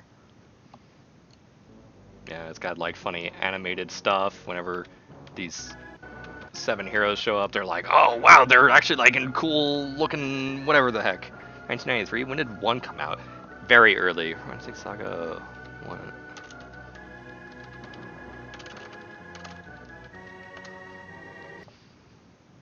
$1991, yeah. Romancing SaGa. I mean, Saga has been kind of like forefronting a lot of early. How old is the Super Nintendo? I don't exactly know, but that sounds like really early Super Nintendo. Romancing SaGa 1. Oh yeah, this it's even older. Like, man. Yeah, look at this game. This game looks something. It looks like you're playing a Final Fantasy from the outside, but like it has that Earthbound thing where like enemy sprites are on the overworld. Whenever you crash into them, you engage in battle. This game has the best battle theme of Romancing SaGa, or in the Saga series entirely. This is good music, but you're not gonna hear the whole thing because they're gonna be killing this bee in 2 seconds.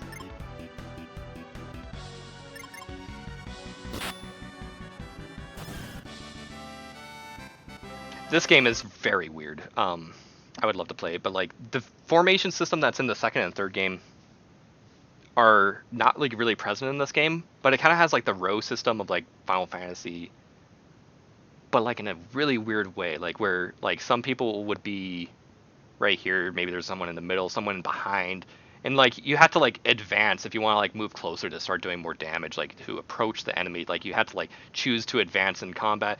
If there's like enemies right here in this front row and the back or middle row and back row, if you kill out the whole front row, your full party takes a step forward and like approaches the so that like the middle row becomes basically the front row. It's a really interesting. Oh, look at this cute sprite. I love him. Is that guy gonna advance or no? And I take a step forward! It's like such a silly game! I don't understand this game. This guy is not like in the row to do as good damage, of course, so... It's that gosh dang victory fanfare stays very similar. Anyway. It looks like, Scorchio, I believe, from Neopets.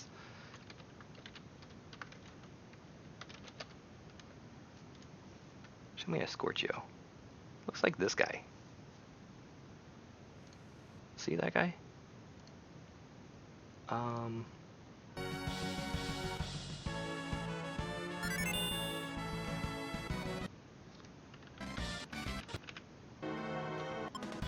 Where were you?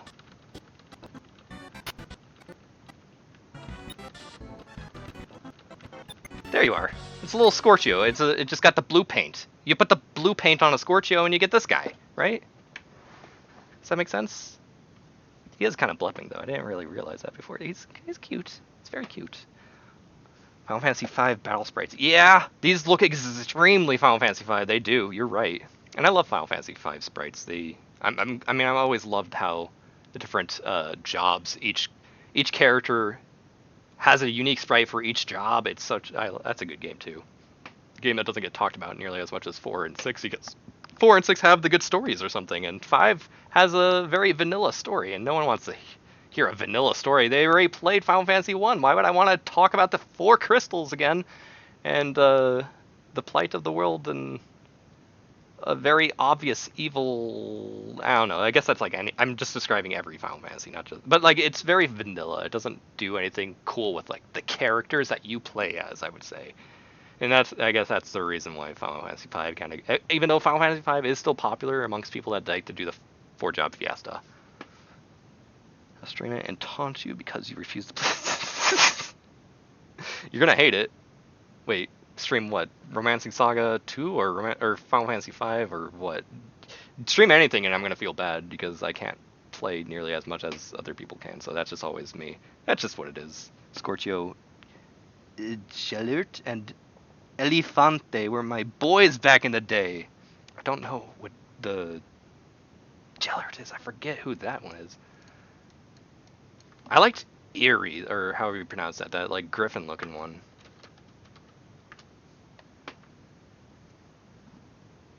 Jalert, okay. Elefante, I forget how you look. Is this with a PH, right? Yeah. Oh, why am I saying Scorchio? I should say Neopets. He's cute. Yeah. I mean, Neopets were great. I didn't play it too much, but what a good time in my life. Anyway, I was trying to show off Romancing SaGa 2 intro, where it goes to that gross puke swamp. Here's the moose. I like them. They make their funny noises. And there's a clansman, Psycho clansman. Here's that grass, and it doesn't have a seizure this time, so it's just tall grass. It could still be kind of construed almost like a swamp, but it looks a lot more like grass nowadays. I get distracted. I am ADHD. This happens. Anyway, let's look at some of the other stuff. Yeah, that looks nice for this new remake. It's the biggest update is, like, of course, the intro, and then everything looks very nice. Oh, I love this zone. I should have said that back whenever I was oh yeah, the same thing happens with Jabroni Mike, where you press the spacebar to pause it, and it doesn't do that for some reason anymore. But sometimes it does, but a lot of times it doesn't. Anyway, this area. If you played this game, you know that this area is fantastic. Not that it's like really fantastic, but just like a moment. You have a moment here, and I love it. Everything is just kind of like updated to look nice, but everything is just, especially the sprites. The areas look nicer. The sprites look basically identical, but it looks so nice to have these identical sprites on a cleaned up world, and that's what makes it really nice. And there's like the funny, why did it go ding early? And now it's these guys are making those noises early too. I did notice that it was early because I was saying at this point. You're not supposed to do that. It's supposed to do that right when it stops on this Psycho Clansman.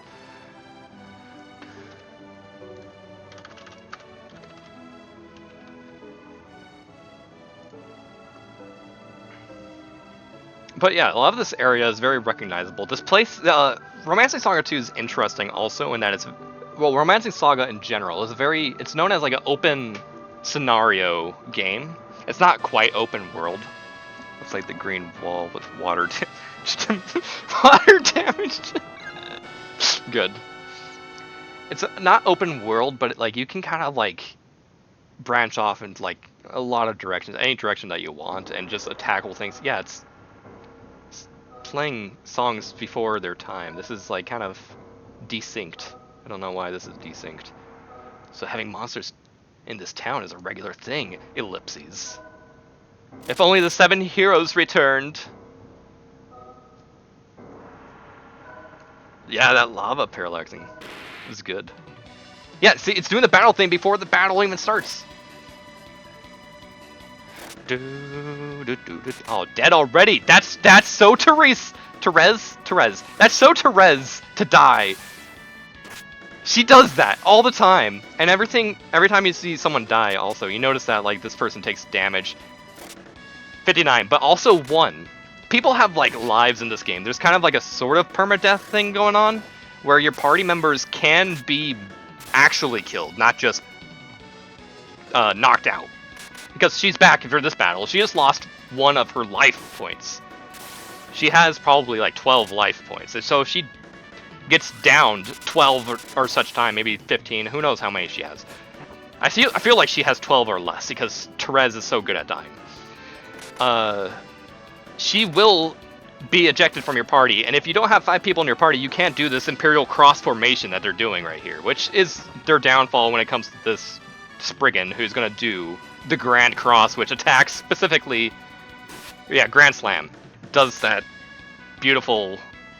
Grand Cross is like a move from X-Death in Final Fantasy V. I hate that Spriggan animation. Yeah, they make a lot of the bosses very funny, jiggly. Then they came. The 7 heroes came, as everyone had hoped. It's too smooth. Yeah, it does like some funny smoothing, but you kind of get used to it. Like, you just don't look at them quite enough to like really care after a certain point, but it was off-putting to me at first as well. Here's all the 7 heroes, and they all have funny animations too.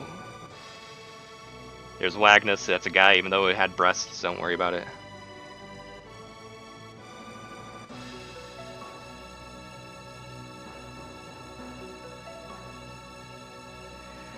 Now, this title still looks nice-ish, but like that 2 in like this one is just not as cool as the 2 on the Super Famicom.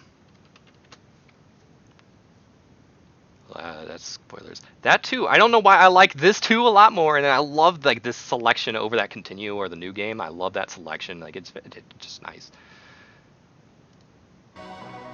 Now we got like these very fonts with the outline and like a glove over which one you want. It's not like terrible, but it's not like funnily bordered like the other one, and so they just made the gradient and outline to make these pop out a little bit more, so that it kind of stands out compared to the rest of the title, but like as its own selectable option. It's very RPG Maker font, kinda. Older game graphics make me smile a lot, oftentimes, yes. Anyway, so Romancing SaGa 2. I wanted to show off something from this game, or something maybe. I thought I did. Also, there's a new game plus, which makes this kind of nice. If you have Arte Piazza. I didn't keep that planned and developed by. Okay, so that's cool that they're doing. This was 2017. Then they did the Romancing SaGa 3. What did I see in here that I thought I might have wanted to show off? Just the moo. I don't think there's anything I want to show off. Anyway, best intro music is from this game. Then there's this. This game has freaking music that goes nuts. Romancing SaGa 3 has nutso music this is the music that put this series on my radar through Super Mario World. ROM hacks. New Game Plus remake thing. It's a remake thing. A lot of people seem to like that the option is there, but I will argue that it's kind of not necessary. I feel like it might be a little bit more necessary for me in Romancing SaGa 3. I've got like kind of stonewalled on a certain I forget what his name. I think it starts with an H. There's this guy that is stuck in a place and he has to fight a swarm of rats, and I was too low level to freaking manage it. Anyway, this game, Romancing SaGa 2. I was saying that you level up these things, and maybe I wanted to show off life points or something, but I don't really need to. I'm glad to be talking. I don't know, I'm not even really streaming a game today. So Romancing SaGa 2. You level up whatever you train. So you train axes. You're gonna get good at axes, and you're getting good at the really. What is axes? Axes and hammers are together, kind of grouped together. Rapiers and spears are kind of grouped together in their stabbing, piercing kind of attacks.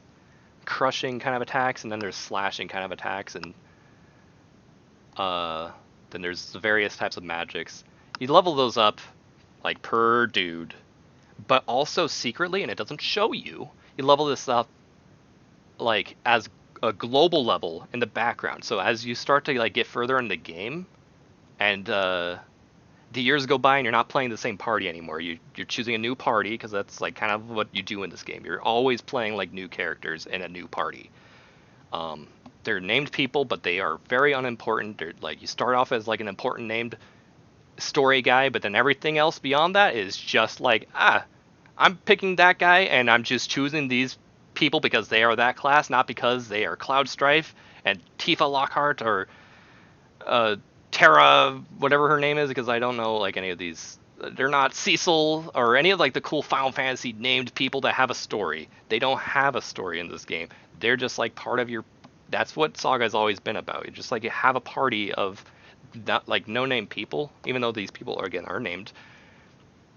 But like as you start to get further in the game, instead of having to like level up to level 30 again, because you had to create a new party and you got like these people really strong, you're gonna recruit these people at like level 25 with their like axe ability when you take in or when you take in one of the armed merchants and stuff like that. They come preloaded at a higher level because in the background you have actually been leveling that up for everybody. I played 4 Sentinels A and that sounds familiar. No, I'm thinking of 13 Sentinels or something like that. I played 4 Sentinels A and B themes through. Oh, the Sinistral themes from Romancing SaGa 3. 4 Sinistrals. 4 Noble Devils.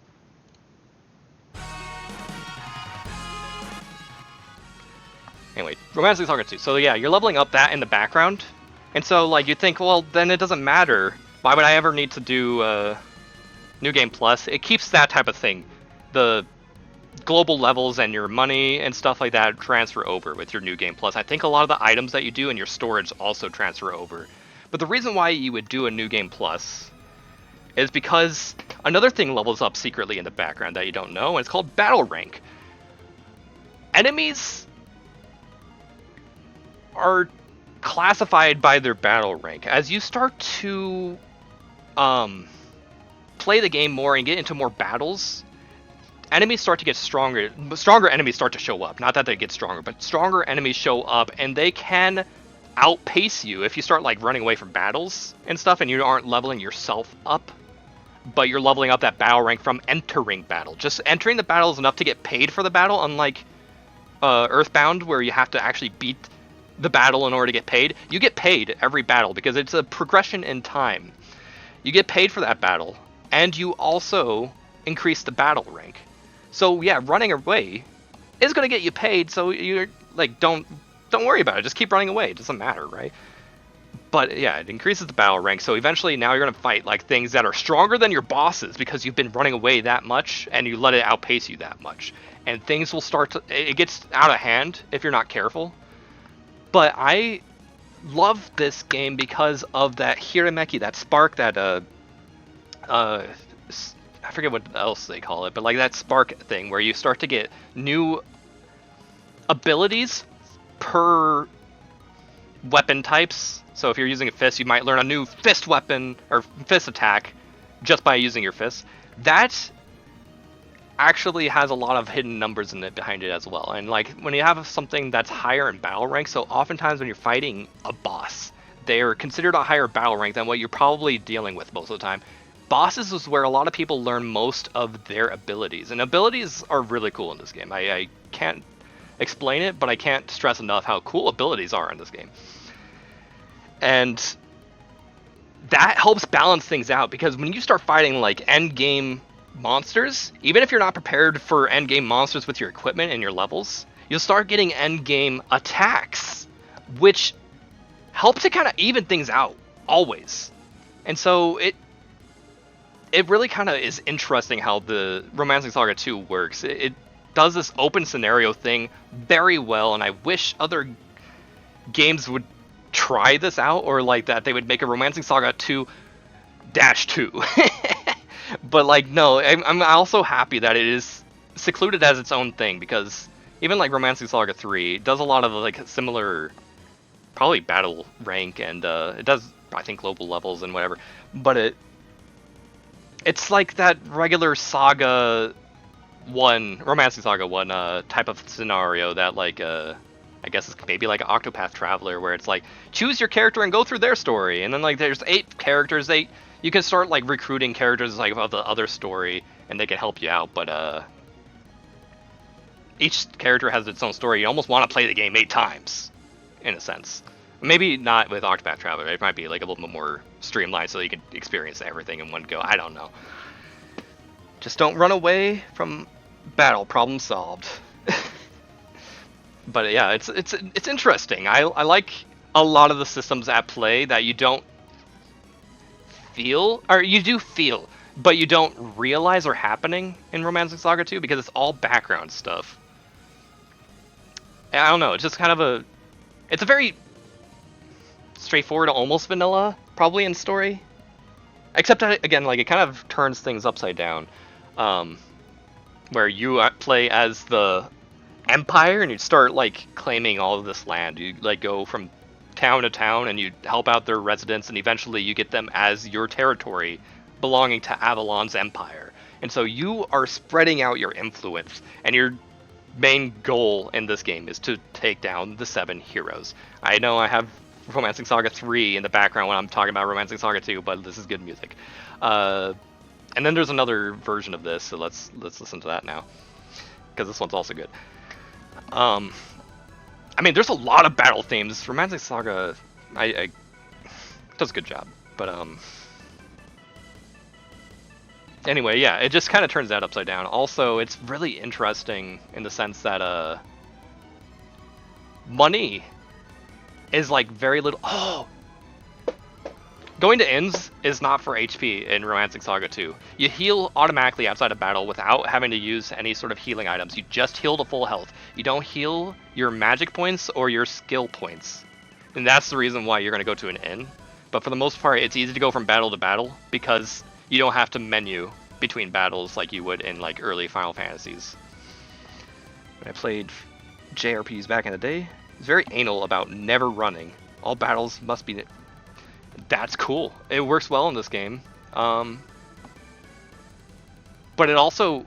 Running is cool in this game too, I would say. And it's guaranteed, I believe. I think in Romancing Saga 2, you're guaranteed to run. There's no like chance to fail running. You just run, and you're gone. And so it's very easy to take that as an option if you are one to kind of lean on that crutch. It's very easy to have things outpace you, because you will lean heavily on that crutch in this game. Running is just freebie. But then again, like, you're probably gonna have struggles later on, but you're also gonna learn some cool skills later on too. It's a weird balance, and it's not perfect, but I love this game. I do. Anyway, this is good music. The music that I heard was the final boss music. I maybe shouldn't look that up though, because that's kind of, well, it doesn't matter, because this is, yeah, it's just called Last Battle anyway, so yeah, we'll listen to that. This is what I heard. I wonder if I can see. Yeah, custom music right here. This is like where I first heard it. From Super Mario. Wait, no, this is Romancing Saga 2. This is the Last Battle. This is awesome. But no, that's not it. I'm talking about Romancing Saga 3. You know, whatever. We can just listen through it here. I think it was like in VIP 5 that you hear this, or was it in VIP 4? It's probably VIP 4.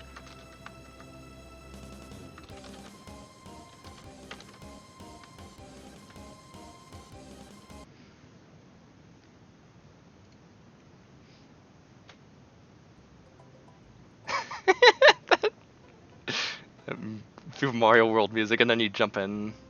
And yeah, here it is! I knew it was Fit 4. What a good game this is. That I've never played, because I don't play Super Mario World ROM hacks, but I love Super Mario World ROM hacks so much. And so yeah, this is where I hear about music, this is where I learn about games. From Super Mario World. This is an ancient ROM hack. Well, not ancient, but like it's old compared to like what we have nowadays.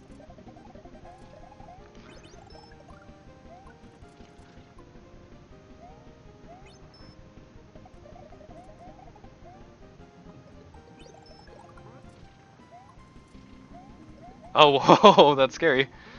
Come on, you got this, Boone. That's this Mario's name. His name is Boone.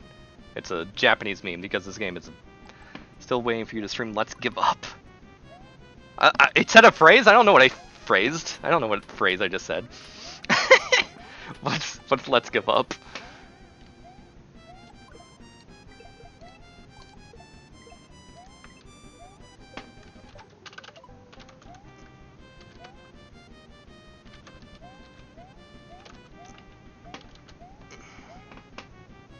Oh, yeah, I will never do Kaizo. That's not me. There's a lot of cool Kaizo stuff, Juzkook, of course. I don't even really, I like watching Kaizo too. Kaizo's very interesting to show just what can be expected of you in Super Mario World engine, because it is a fascinating engine.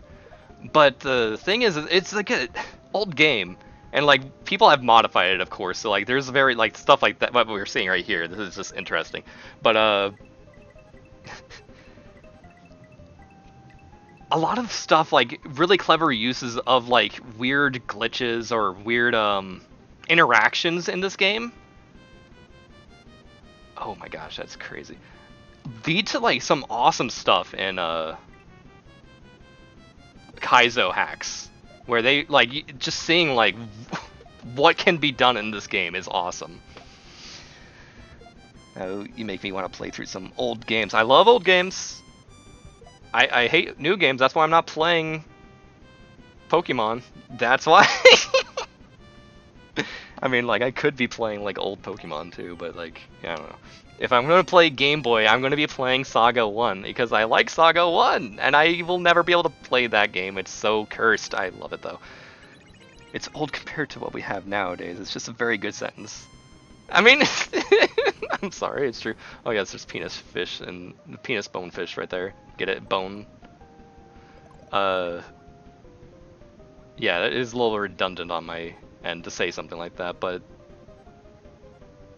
I mean, this is like an amazing game, honestly. For its time, freaking phenomenal. And then like nowadays, and what I'm referencing is like stuff like, then we moved on to like Jump Half and Yump 2, and that stuff for like a non-Kaizo experience, even though I think Yump 2 does eventually dip into the Kaizo zone. There's some freaking phenomenal things going on that like would have never been possible back even in this day, 2chan stuff, or 2channel, or whatever, I don't know. But yeah, this is like where I first heard this song, and I'm like, oh, what is this music? And it's from Romancing SaGa 3, the final boss, and so I'm like, ooh, I really want to play that game. And little did I know, I would purchase Romancing SaGa 3 one day, and I would never play it. That's just what it was. I then saw that Romancing SaGa 2 was on sale, and I was like, well, I kind of dipped into the Romancing SaGa 3, it looked interesting. Let's try doing the same thing for Romancing SaGa 2. And then I fell in love with it on accident. I just kept playing it, and like, I accidentally just continued that game. And I couldn't stop. As I could stop with this game, I could not stop with Romancing SaGa 2. I don't know why it caught me. I remember watching Raukow's Yump 2. It's a good playthrough. Well, I don't know. I don't exactly remember his playthrough. I mostly remember watching Isocitration stream that game before Raukow had, yeah! Now we have the Romancing SaGa 2 final boss music, and I love this song. This is a great song. So, but I also, this song didn't last with me. Like, this wasn't one of the things that's like, ooh, I want to hear that song. Let me see what that song's about, and like look up what the game is from. What made me find Romancing SaGa 2 was the 7 Heroes battle. That's a very iconic theme from that game, and I think that plays in VIP 5 maybe. And I was like, ooh, what is this? And it was good. And this boss is definitely, in inspired by Romancing Saga 2's final boss, and they do the guy who makes these bosses, Carol, does some visually amazing things, but the bosses I know give Rauko a hard time, and from vicariously through him, like, they're rough to fight these Carol bosses sometimes. But this is such a... I love this. I love everything about this fight, and this isn't the first time Carol has made a Romancing Saga 2 final boss fight in Super Mario World engine. I remember watching Rauko's Yump 2 playthrough a while ago. I was like, oh, these levels don't seem like they take that long until I saw the yellow switch. Yeah, that yellow switch, yes. Oh man, what a dumb dumb level. I love it.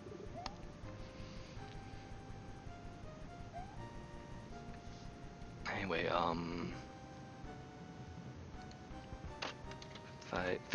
54 final level. Let's see if I was right or if I was wrong. No, we fight Julius because this guy. Oh, it's the final boss. Yeah, Julius. Yep. He loves the people on these VIP games. They gosh dang really like their Kenji Ito. So yeah, if you know Kenji Ito, his debut I think was in Final Fantasy Adventure, the first Seiken Densetsu game. And so yeah, this final boss music for Seiken Densetsu 1 was definitely a good and very Saga sounding music. So it's funny that this is not a Saga music, but it's you know, same composer, so it sounds a lot like, oh, of course it's Kenji Ito. I don't remember how that goes. Final level section. No, I don't think. Maybe it was like VIP 3, I don't know, but there was a game that played through, or it had the 7 Heroes.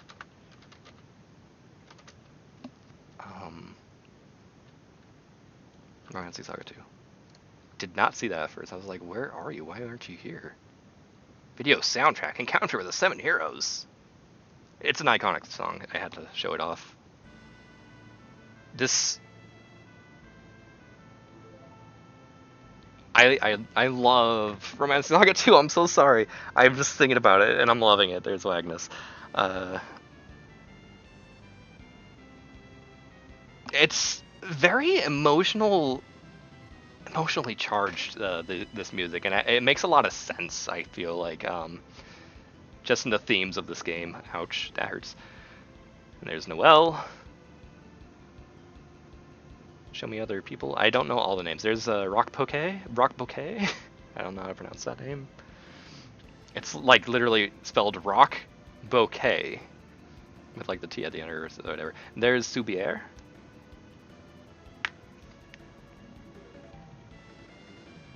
And all these different formations going on. There's Dunban? No, not Dunban. That's like a guy from Final Fantasy? I forget what his name was. It starts with a D, I believe. It's like a D-U. Or like a D-U-N. And that's Bokahon? Wow, Z-SNES? Z-SNES for the...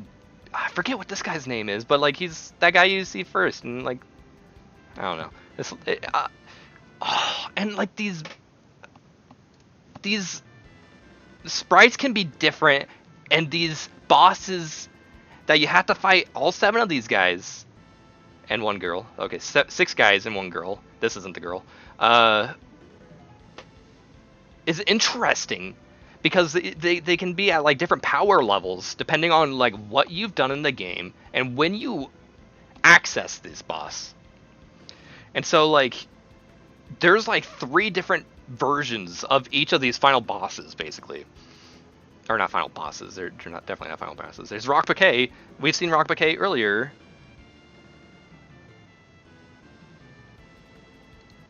Right here. And that's way different than when we saw right here. You see?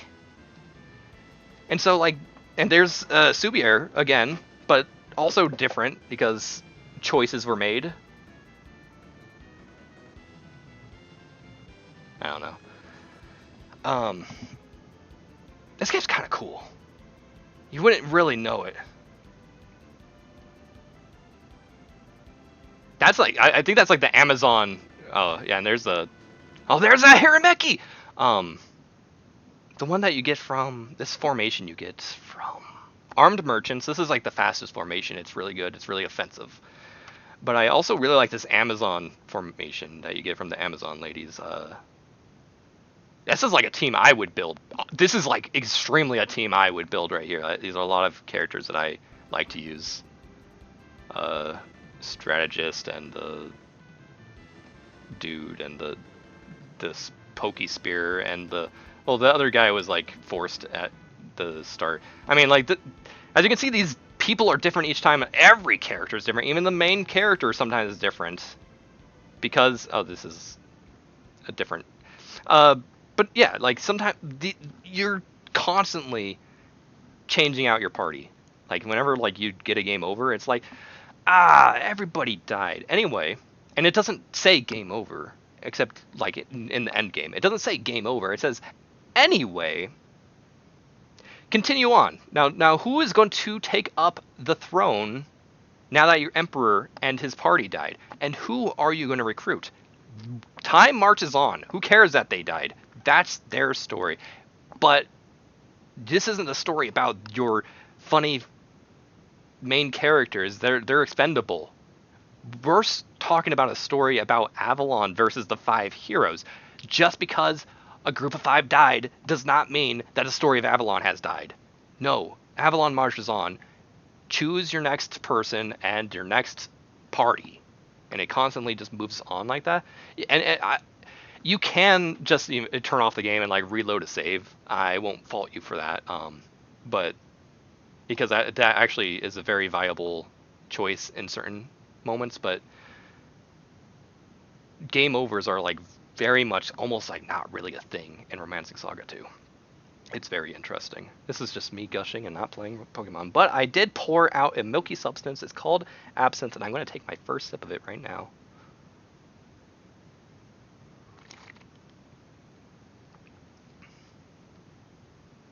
That is very licoricey. That is... That's different than... Because there's a fennel in there too, I can tell that. I like it. It's very herbaceous. It's botanical of a drink.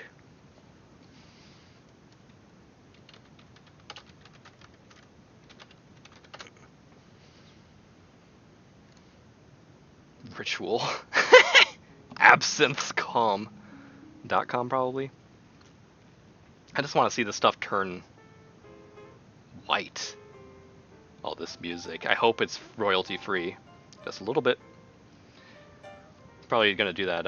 I did the 3 parts water to 1 part absinthe, but this guy's probably gonna do 5 parts to 1 part. Who knows?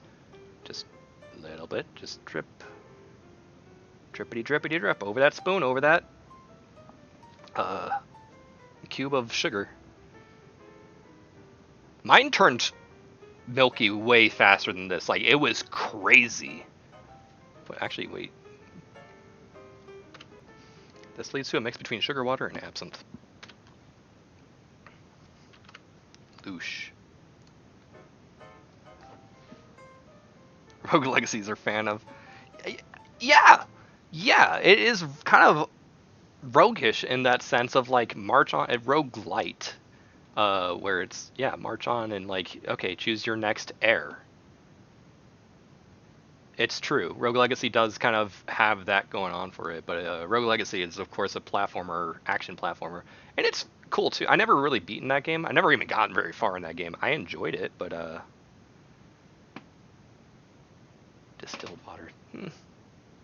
That's true. Maybe they're using distilled water, but it is turning a little bit milky.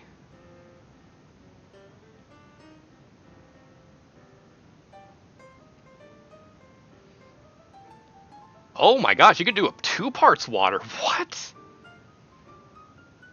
I mean, mine is kind of watery, but it is strong enough. 3 parts, I think, is like probably ideal, unless if it's too strong for you, and you don't like it to be so licoricey in your mouth and like fennel-y. I don't really taste too much of that wormwood. It's kind of there.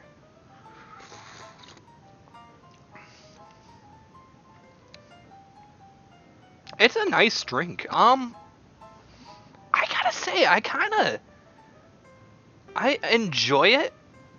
It's really weird to put into words because I would probably rather have Malort. But Malort is like something I have as a shot, and I don't like taking shots. I like to have something slow to sip. Sip it slowly. Yeah, and then you spoon goes in and it mix it up. That's cool. Absinthe. Illegal absinthe. Yeah. Absinthe was really illegal for a while. I think that like kind of head fronted like the prohibition, like that like prohibition like started like shortly after like that was made illegal. The #1 most banned alcohol. Look it, he's got that face. He's got that face. That's how you make a thumbnail. You have to be surprised at something. You're like, what? What? No, Americans tried absinthe for the first time. I tried it. What? Is that a bottle that used to be banned but wasn't banned anymore by 2007? No way! Malgorm alerts. Thanks, I appreciate that. That's a sentence I like. I made a sentence that Kaika liked earlier. Now you're making a sentence I like. Thanks. Appreciate. Malgorm. Especially since like Malgorm sounds better than Gormless. I liked the idea of Gormless. That's such a beautiful, gorgeous word. But Mal is also a great prefix for words that is way underused. And so Malgormed, that just activates me in like a very funny word way. I love words. Words can be great. Have you ever seen Clara O'Doherty, or no, Ciara O'Doherty videos? She makes absinthe cocktails. Let's look.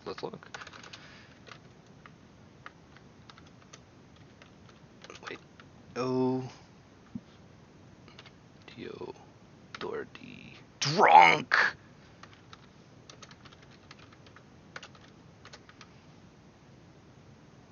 Irish girl drinks absinthe drip for the first time. How to drink absinthe? See, you gotta be surprised at everything. That's cool that someone's actually doing stuff with absinthe, because absinthe has fallen off because it was banned for like 100 years.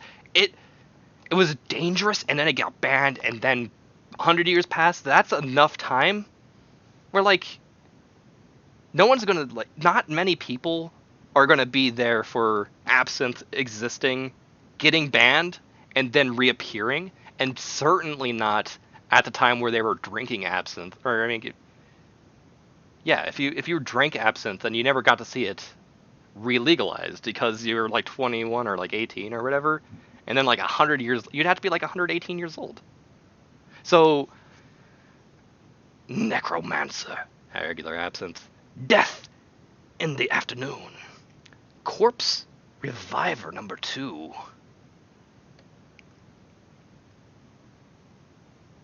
I like how all of these are like Irish. I mean, it's a green drink, so that's perfect. Why, hello there. Just using words like gorm and hinge as nouns. Hinge. Whiskey-loving Irish gal who's on a cocktail voyage of discovery. If you are new here, I have zero professional bar experience other than a passion for making mixed drinks at Same. home and showing you how I do it. So hit that subscribe button, stick around. Wow, I'm hitting that subscribe button. I'm not really. Because if I can do it, I definitely will consider though. If like you got really cool stuff, I might. But like I don't just click because you tell me to. Sorry. Cocktails with Ciara, not Clara. I almost read it, Clara. In today's video, we are going to be looking at a spirit that I have been so keen to delve a little I'm gonna take a deeper sip. into. I would argue that no other spirit has been shrouded in as much mystery Exactly. and mythology Mhm. as the one we are Everyone going to says that. today, and that is, Because of course, it is very mysterious. Especially it like vanished. It was such commonplace for a while, especially amongst like creatives. And so it's like, of course it's going to show up in like artwork or in stories. And like it has like such a mythology like because of this, because it disappeared. And like it was deemed as like something that was so bad it was causing people to hallucinate, and it vanishes because of that. And it vanishes for 100 years. That's crazy. Now we only have like slight residue from popular writers and artists that are like, wait, what is that weird drink? And it's cool beverage that was deemed like super duper bad. I don't know. Like like the Avatar, yeah. Absinthe. Arguably one of the most controversial and, in my opinion, interesting spirits out there. Absinthe has always been shrouded in some sort of mystery, and the drink of course. itself is often deemed dangerous and forbidden. Absinthe is a That's spirit those are that the I words. myself have tried. This has, but also the space bar is working nice. This drink has like these buzzwords every time you look up any video with absinthe to learn more about absinthe. They're gonna say like all of these exact words that this person's saying, like the same stuff no matter who you watch, because these are the words that like people have come to like learn to describe this drink that has resurfaced. That it's not like people nowadays. So many drinks have come into existence like over that course of 100 years, and now people that drink are either aiming to be drunk or aiming to have fun at a bar, and that means that they're going to have like a funny fancy drink like a hurricane or an aviation. They want these things because they look nice, and maybe are a bit fruity. This drink right here, let me have another sip, is so herbaceous and botanical.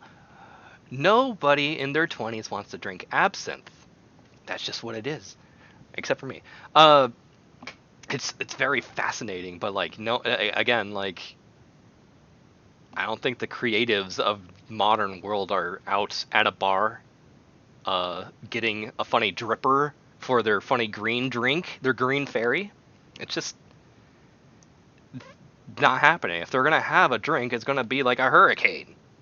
They're gonna have a Mai Tai or a margarita, a strawberry margarita, stuff that's like obvious.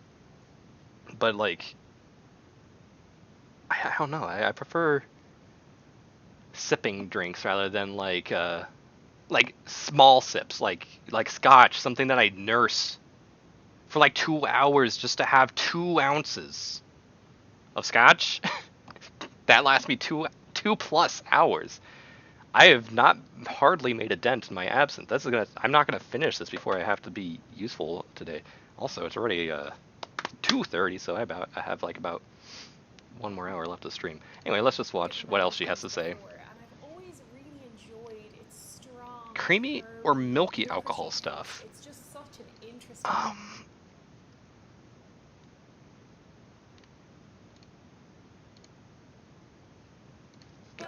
No, hello there at me. What's it called?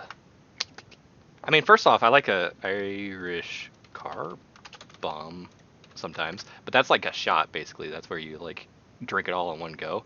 Because I like Bailey's. Bailey's is pretty good. I don't really often drink Bailey's. It's not like to my flavor palette that I really often seek.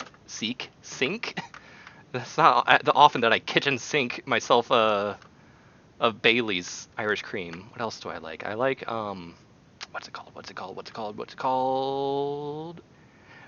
Brandy Alexander. Not that I super like this, but that's made with like a half and half or a heavy cream. And I prefer actually a regular Alexander, but if I just say Alexander, I'm not finding anything. Who the heck are you? I don't know, but like a gin Alexander is actually what I would rather go for. That's another creamy drink that I could enjoy, but I don't think I've had too much experience in too many creamy stuff. Yeah, Bailey's is very good. I like Bailey's. And there's other Irish creams I've tried, but like Bailey's is like the go-to one for me out of the Irish creams I've tried. Oh wow, a stream? Yeah, I'm playing Pokemon. I still haven't had a sandwich in that game. I'm playing Pokemon and drinking absinthe. So we're watching YouTube. I'm pausing the video like nonstop. I'm doing a jabroni mic thing, and I mean, Jabroni Mike always says that this makes him so like happier than like actually playing the games, and I feel that in a sense that I don't think I was ready to play Pokemon today. And like I'm always ready to just talk and just like have a fun time watching YouTube. So this is great. I understand like why Jabroni Mike has this feeling that he prefers doing non-video game stuff for streams. But like also his disdain for video games is felt by basically everyone who plays video games. But I will tell you that I'm not one of them, even if I'm avoiding playing Pokemon for some reason. It's just because I want to do some other exciting things. It's not because I dislike Pokemon. I'm a little intimidated, yes, but I really like doing this too. Like this is a great thing on going on YouTube and like watching things and just chilling and chillaxing and having a sip of absinthe, being a terrible person on stream. This is why I have that scary little thing, excessive tobacco. I love the sipping type of tobacco. That's my favorite kind of tobacco. You're being a react stream. I am, except that I don't have my face cam, so people will click away. Because if I don't have a face cam or a VTuber model, then who cares? Like, people love to see, like, actual reactions, and I don't ever want people to see my face. I remember seeing a stream where Jabroni Mike, sorry, I've had nothing else to do in my life other than, like, listen to videos, so I've listened to a lot of them, but, like, someone mentioned, like, the bags under his eyes, and he's like, well, that's another thing for the Mind Palace. He's just going to think about that forever whenever he streams, and I'm like, I know how that is. If I ever showed my face on stream, it's not worth it. It will not be worth it for any sort of face that I could do. I could do that face, but like imagine like bags under my eyes. It's just I don't exist as a pretty boy. It's just not true. True react streamers have a webcam. Yeah, a webcam. Your face can be polygons though. I'm not a fan. I'm not a fan of face cams actually. I don't really watch Jabroni Mike. That's why I can watch his content because I'm listening to it. But that and VTuber stuff does not appeal to me, and I would personally never do it, honestly. Not that I have a disdain for the concept of it. Like, I'm glad that like people are like that's actually cool. Conceptually, I very highly support that stuff. You sound like a VTuber in denial. Okay, fine. I'm a VTuber. One second.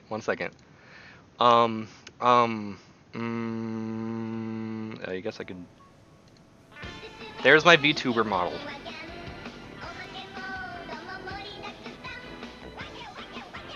I'm glad I haven't really gone off on a wagon tangent of recent. Oi! I say oi a lot of recent, and I recently watched Ted Lasso with my mom, and so like oi is gonna even it showed up to me prevalently because of Vsauce Joey, I think. Vsauce Joey says oi and oi oi oi, and so like I picked up on that. Like that's something I accidentally adopted because I absorb things. Oi oi oi. Except I think he says it with a J because he's Swedish. So he says OJ, OJ, OJ, not OY, OY, OY, or definitely not the OI. He says OJ. But it's pronounced oi. And that's a beautiful thing. Yeah, anyway, where's my desktop again? Anyway, sorry, I'm stealing Ciara O. Doherty's Frozen video for a long time. I'm just stealing content left and right today. It feels gross. I'm not really prepared to do this. Like, I love watching videos and having a fun time like this, but like it's out of my specialties. Hydrate. Thank you. I appreciate you. Oh my gosh. I have some water.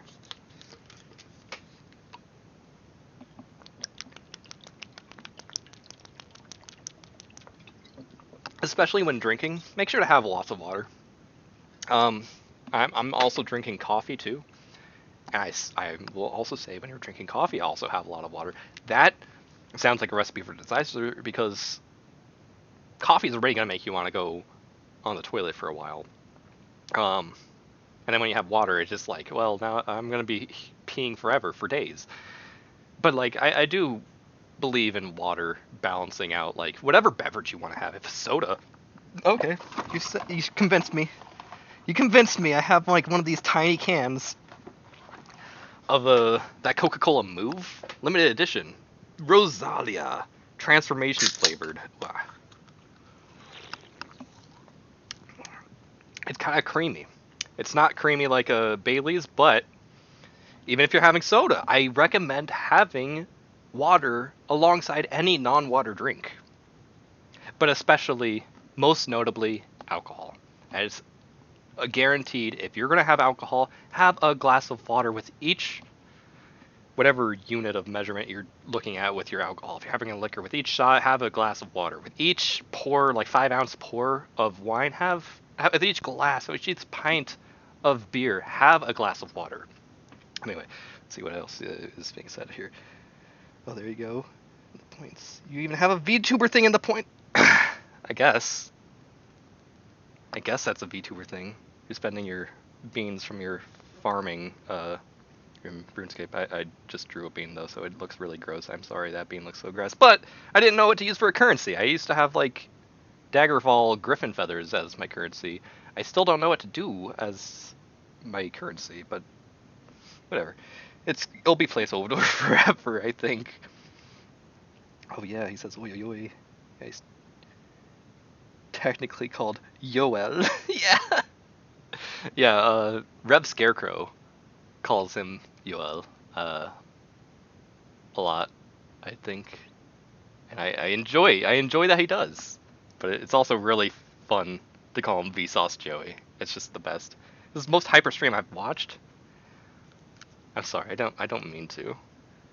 I'm just happy. I love streaming, so I'm sorry about that. I haven't even watched this. I've gotten 69 seconds into this video, but I can't because I don't know. I'm excited. I don't know. It happens sometimes. Also, how goes your Dark Souls playthrough? Have you gotten to the end? Have you beaten it, or are you getting really far? Have you been enjoying the game? I know that Yulp has mentioned that you switched to big kerclunkers. You're using really heavy smash weapons, and that's really cool of you. Make a septon with the streamer icon as the face of the coin. It's my streamer icon. What I think it is. It's that funny disc guy. Yeah, okay. That's what I thought.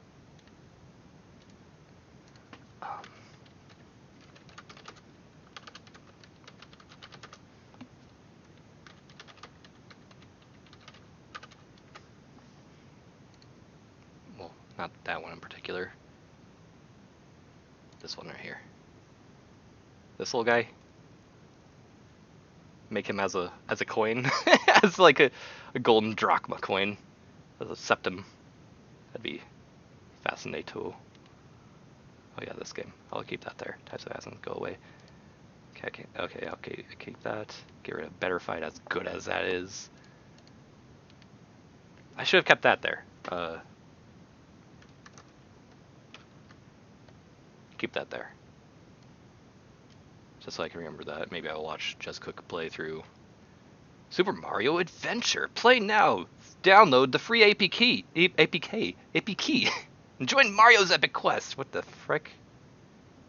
Super Mario Adventure. Brandy Alexander. Yeah, I can even watch that. Powerful. However, I must admit, I really didn't know all that much about the spirit's history. Lost Islith. Ooh. What is that place? I'm trying to think. That sounds familiar. But congratulations so far. Certainly a place that I didn't like. Let me look it up so I can remember, refresh my memory.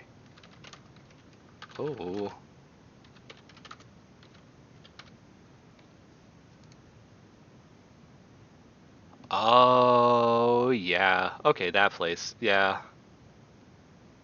Yeah, that place. Yeah. Remastered. That's how I played the game. Are you playing the original or are you playing the remastered? I haven't shown up to a single one of your sharing of this game. I'm so sorry, but... Or have I? Maybe I have a little bit. Night Solaire!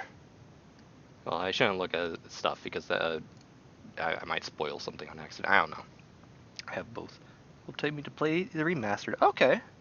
Yeah, the remastered has, like, online features, so that's probably the reason why I wanted you to do that one.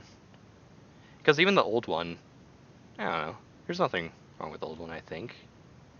I think that one is still a good option, but you can't play online with that one. So, is there a place that I didn't like? I understand that place. Sure. Oh yeah, he did mention that you fought a bed. So I do. It makes sense that you did that place. Yeah, you fought a bed. Super bright. Yeah, the bloom is like nutso. I think I was shown like a screenshot of like that place and just like, ugh. But have you been enjoying that game though? It's a good game. I am surprised that I couldn't get myself to play it until I was gun pointed into playing it. Before we get into the history of absinthe and I show you how to correctly prepare it at home, I would like to take a second Correctly to prepare tell you about absinthe at it. home? It is not only a great way of supporting my channel, but you can also have access to exclusive content. You can join in on my monthly live streams with my Patreon community, and you can see the footage that is just too tipsy for YouTube. You can guarantee I'll be filming one right after. Cool. A mixture of fennel. Oh, fennel! Is a distilled, highly alcoholic beverage made from a Never finished Hazelith, so not liking him. Yeah, that place was definitely just like a, let's just put these guys back here. Just like, let's throw a few of these guys and a few of those guys. Just like, we need to get this game out. Let's just, you remember these bosses? Throw them back in there. I just won't be able to play Bloodborne. That's sad. Bloodborne's great, and I have only beaten like 3 bosses out of it. Or something. It's so sad that I was considering playing that today a little bit, honestly. I was like, maybe I should just play Bloodborne. Because I felt like absinthe would be a very Victorian drink to have. And so I'm like, if I'm going to be drinking absinthe today, I might as well drink it while playing Bloodborne and dying to the blood-starved beast. Because I'm too under the influence of absinthe. Also watch this video. Let me click that on my phone first. TS1 content. Okay. Okay, I'll look at that soon. Put that in the to do. Mixture of flowers and the leaves of ground wormwood. It's also made with Wormwood, aniseed, fennel, anise, and other such herbaceous lovely fennel. oils. Herbaceous. Like It tastes so herbaceous. cocktails that we've looked at here in this series, absinthe as a drink started as a medicinal elixir. It was used by French soldiers in the 17th century. And it's very potent in its flavors. And other diseases, but Oh, its I mean, true roots of course, it's got wormwood in it. Of course, you're gonna treat it as a medicine. Like wormwood was like meant to like treat like stomach parasites and stuff like that. And then like fennel is a great plant. Whether you're using the seed or the herb or the stalks, it's good. Like fennel is good stuff. And I guess that might just be there for the flavor. I don't know very much about that as a plant, but like this trifecta that they use for what's it called? Absinthe. Sounds like, okay, yes, this is a medicinal tonic for sure. And it tastes like medicine. It does. Let me have another sip. Because it's so herby. It tastes like an old, like what you'd imagine medicine to taste like in like medieval days, or even like just not modern medicine, like drugs. Like this tastes like a more holistic kind of medicine, you know. So, I mean, that makes sense that like it would start out as that, but then like people were like, oh my gosh, it's hallucinogenic and it's dangerous. This is ruining society. We need to ban it. I'm not drinking. Good. I will always say that to anyone who says like, oh, I'm not like an alcohol type of, I support you wholeheartedly. I am a beverage aficionado, so I do really like beverages of all sorts, and alcohol I know is going to like destroy my liver one day. I'm going to get like liver cancer or something, and it's going to suck. It's not good for me. Just like having the soda. Let me have another sip of the soda. It's not good for me. I should be drinking more tea. tea is leagues and bounds better than either of these types of drinks. But, you know, I still think that it's cool for, like, I know a decent amount of people that just don't do alcohol. It could be addictive too, and that's like a reason why you probably wouldn't want to touch it too much. But like, it just, what is absinthe? Absinthe is what this person's describing. It's a spirit that is made with wormwood, fennel, and anise, star anise, and these botanicals give it this funny. It's distilled. I don't really know. It's just a really old drink that shows up in our like artist depictions, but it was banned for long enough that it kind of fell off the popular eye, and so now it's just like a mysterious drink. But it's a strong alcohol that gets diluted heavily with water because it is usually very strong, and it's, I don't know. It's just an interesting drink that I've been wanting to try for a long time because of how mysterious it is and how creative sounding it is. I don't know. It's just cute.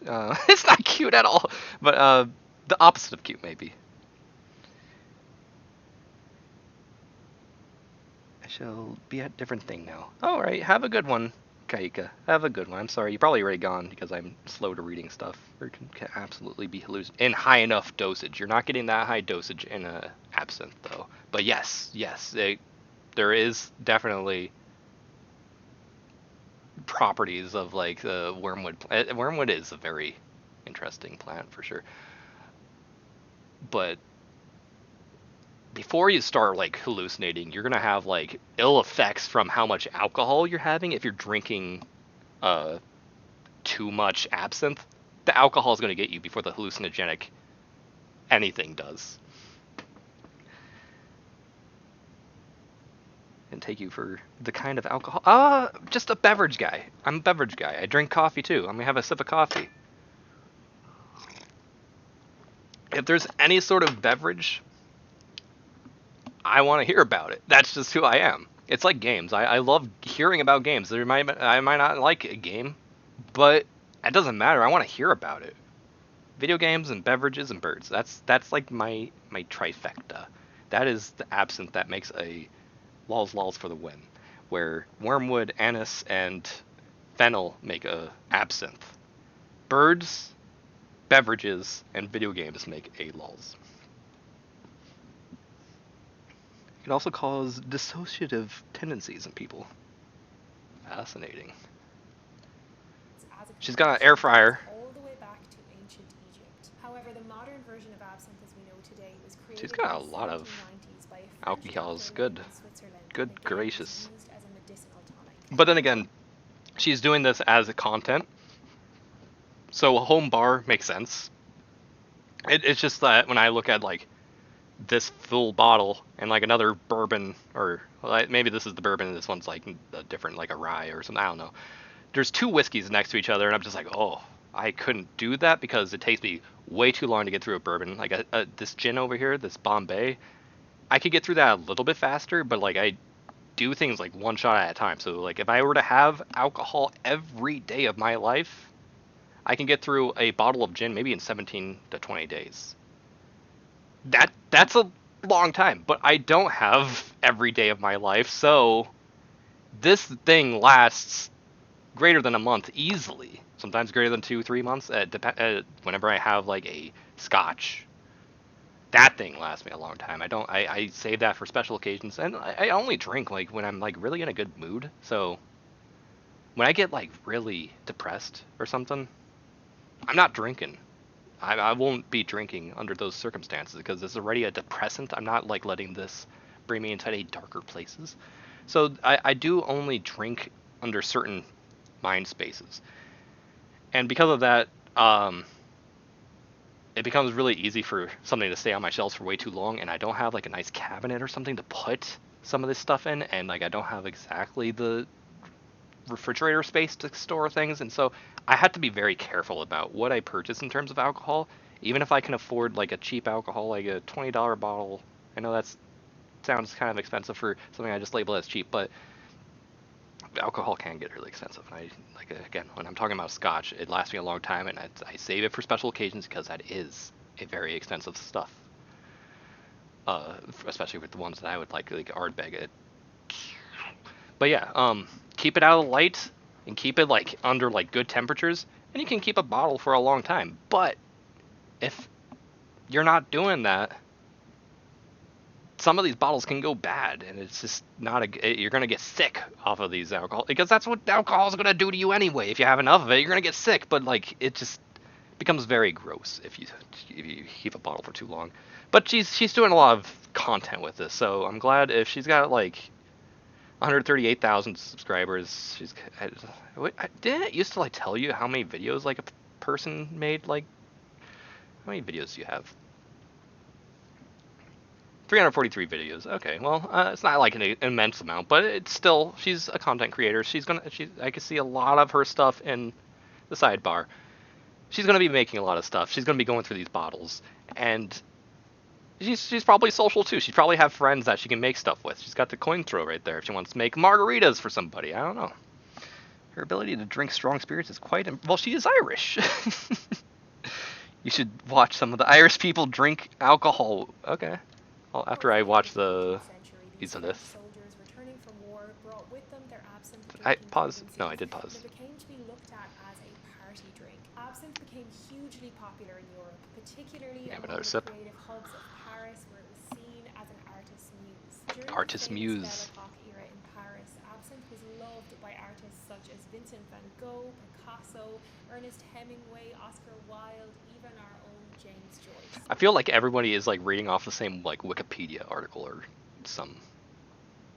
something of that, because like this like you just have to watch like one video on absinthe and you get the same thing that every other video would talking about absinthe is. So this is great. During this time, many of the bars, cafes, and cabarets in Paris even had their own special 5 o'clock happy hour, which they called the Green Hour, in honor of absinthe. It's important to note That's that awesome. at this time, during the height But yeah, of that's its just popularity, it was absinthe, or the huge. Green Fairy, as it was commonly known, was not looked at as being a deathly dangerous drink. However, it was looked at as being the artist's muse. Mhm. That when one was under the influence of the Green Fairy, they would create more beautiful and complex pieces of art. Many of the prolific artists that I've mentioned have documented their experiences when being under the influence of the Green Fairy. But it was not only its salacious reputation that made absinthe so popular among the bohemians of the era. By the 1800s, mass production had made it even cheaper, and it was also made even more popular by a wine shortage that was happening at the time due to the disease of the crop. Now, it may come as no surprise that the winemakers were not happy about this, and coupled with the help of the temperance movement, plus the unfortunate incident. Yeah, eventually like the winemakers are like, oh my gosh, why is like people going so hard on like this absinthe drink and not like our wines? And then it's like, oh, let's start putting out propaganda about like this terrible drink, this absinthe that everyone's drinking. Look at this person holding their baby in one hand and absinthe in the other. It's time for your milk, baby.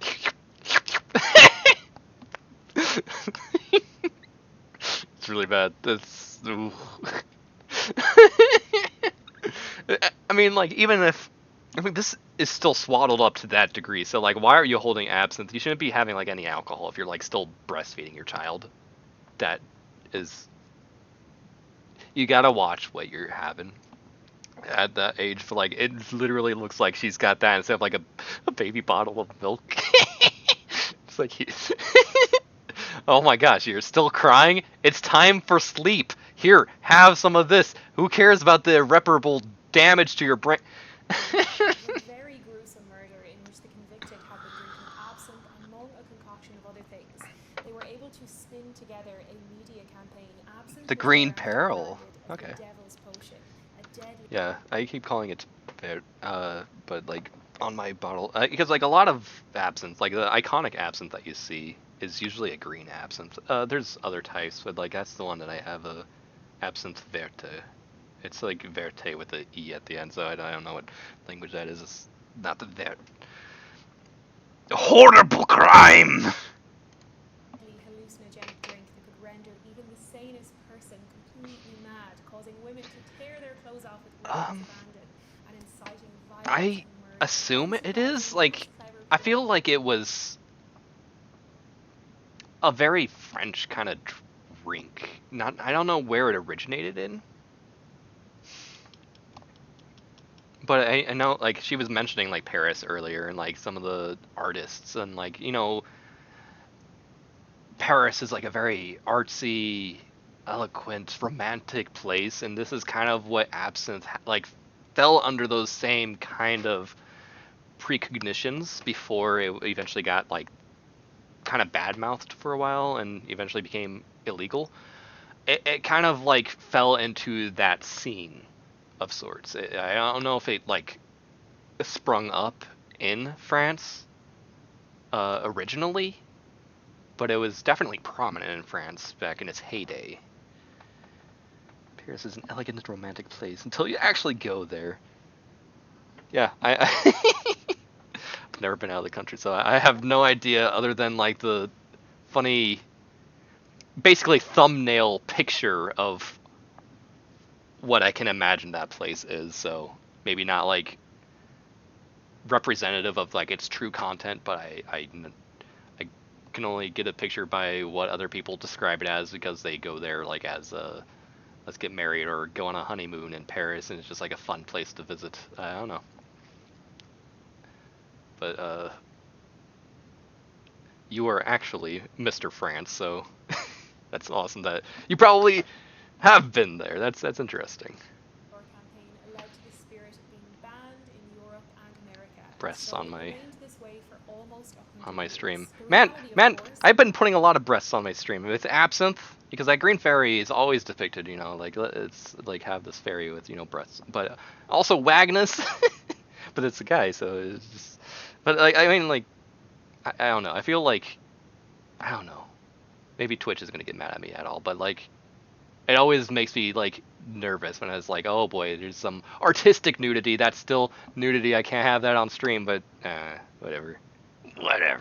It just. is that absinthe doesn't make you hallucinate. Oh, There's no also Boulevardier is like one of my sister's like favorite drinks. She likes the Boulevardier. It has that Campari right there, and I like that for a Negroni, but it's interesting that that's there. no We'll finish this video so I can get to Lost Isla. Don't worry. and it has since been proven as such. But thankfully, with the wonders of modern science allowing us There's to a lot of things to visit. separate The architecture is fact from cool, fiction, the ban but it's was not clean. eventually lifted Interesting. around the I mean, 1990s, I was about to say, like there's a lot of cities that are like prominent that aren't like clean. About to say like New York City doesn't even have alleyways. I've never been there either. I've never been like to any big city other than Chicago. If you count like San Diego, I've been there too. And St. Louis. And like all of these places, I definitely seen like the dirty side of like the city.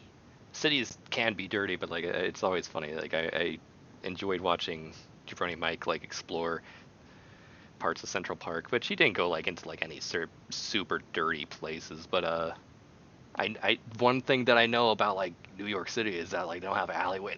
Trash is just out in front. So at least you're probably better than that. But Paris is a lot older than United States. So I wonder how it would be in terms of like a really kind of not clean place. How like their sewer infrastructure and how their I mean like France has like catacombs and stuff too, doesn't it? Like there's a lot of stuff that I can imagine being like really cool to see, but like not quite clean. But I have no idea. I don't know what France is. The only time I've ever seen France was in like there's a 3DS game that I had. It's like a rhythm game that I don't remember what it's called. It's like Phantom Thief rhythm game. I don't know what it was. But like whatever was depicted of France, and also I've seen that Don Bluth Anastasia, and they go to France there. They go to Paris in there. So those are my two main picture frames of Paris. It's okay. can go at a rate of 1 second of video watch per minute. That's Jabroni Mike core right there. Though I mean, Americans it's not didn't Romantic actually City realize it where until everything is 2007. It clean. was not It's until just the average 2000s European that town. the Okay, first new version of that absinthe, makes sense. as we knew it, was created Because I was about to by a say, French yeah, it's not. company. It's called Le Fée or Le Fée, which It's means the Fée. European, So so it's now that still I've gonna given you a be very brief version of the probably complicated history of absinthe, let's go ahead nicer and have a look than at the what we have ingredients in for the drink that we're America. going to be For making kind of a today.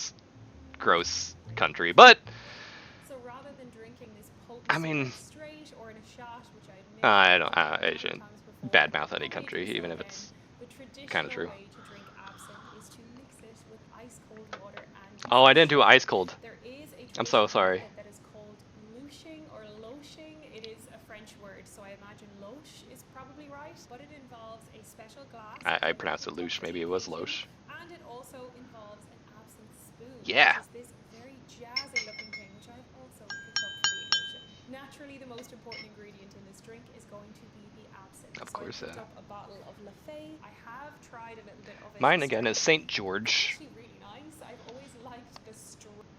So let me see if I can look that up really fast.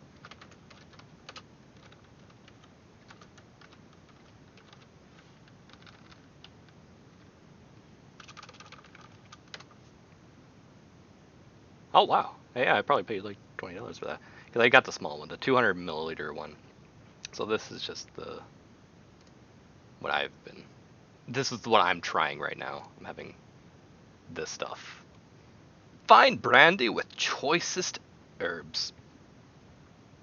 So I have this tiny little bottle right here.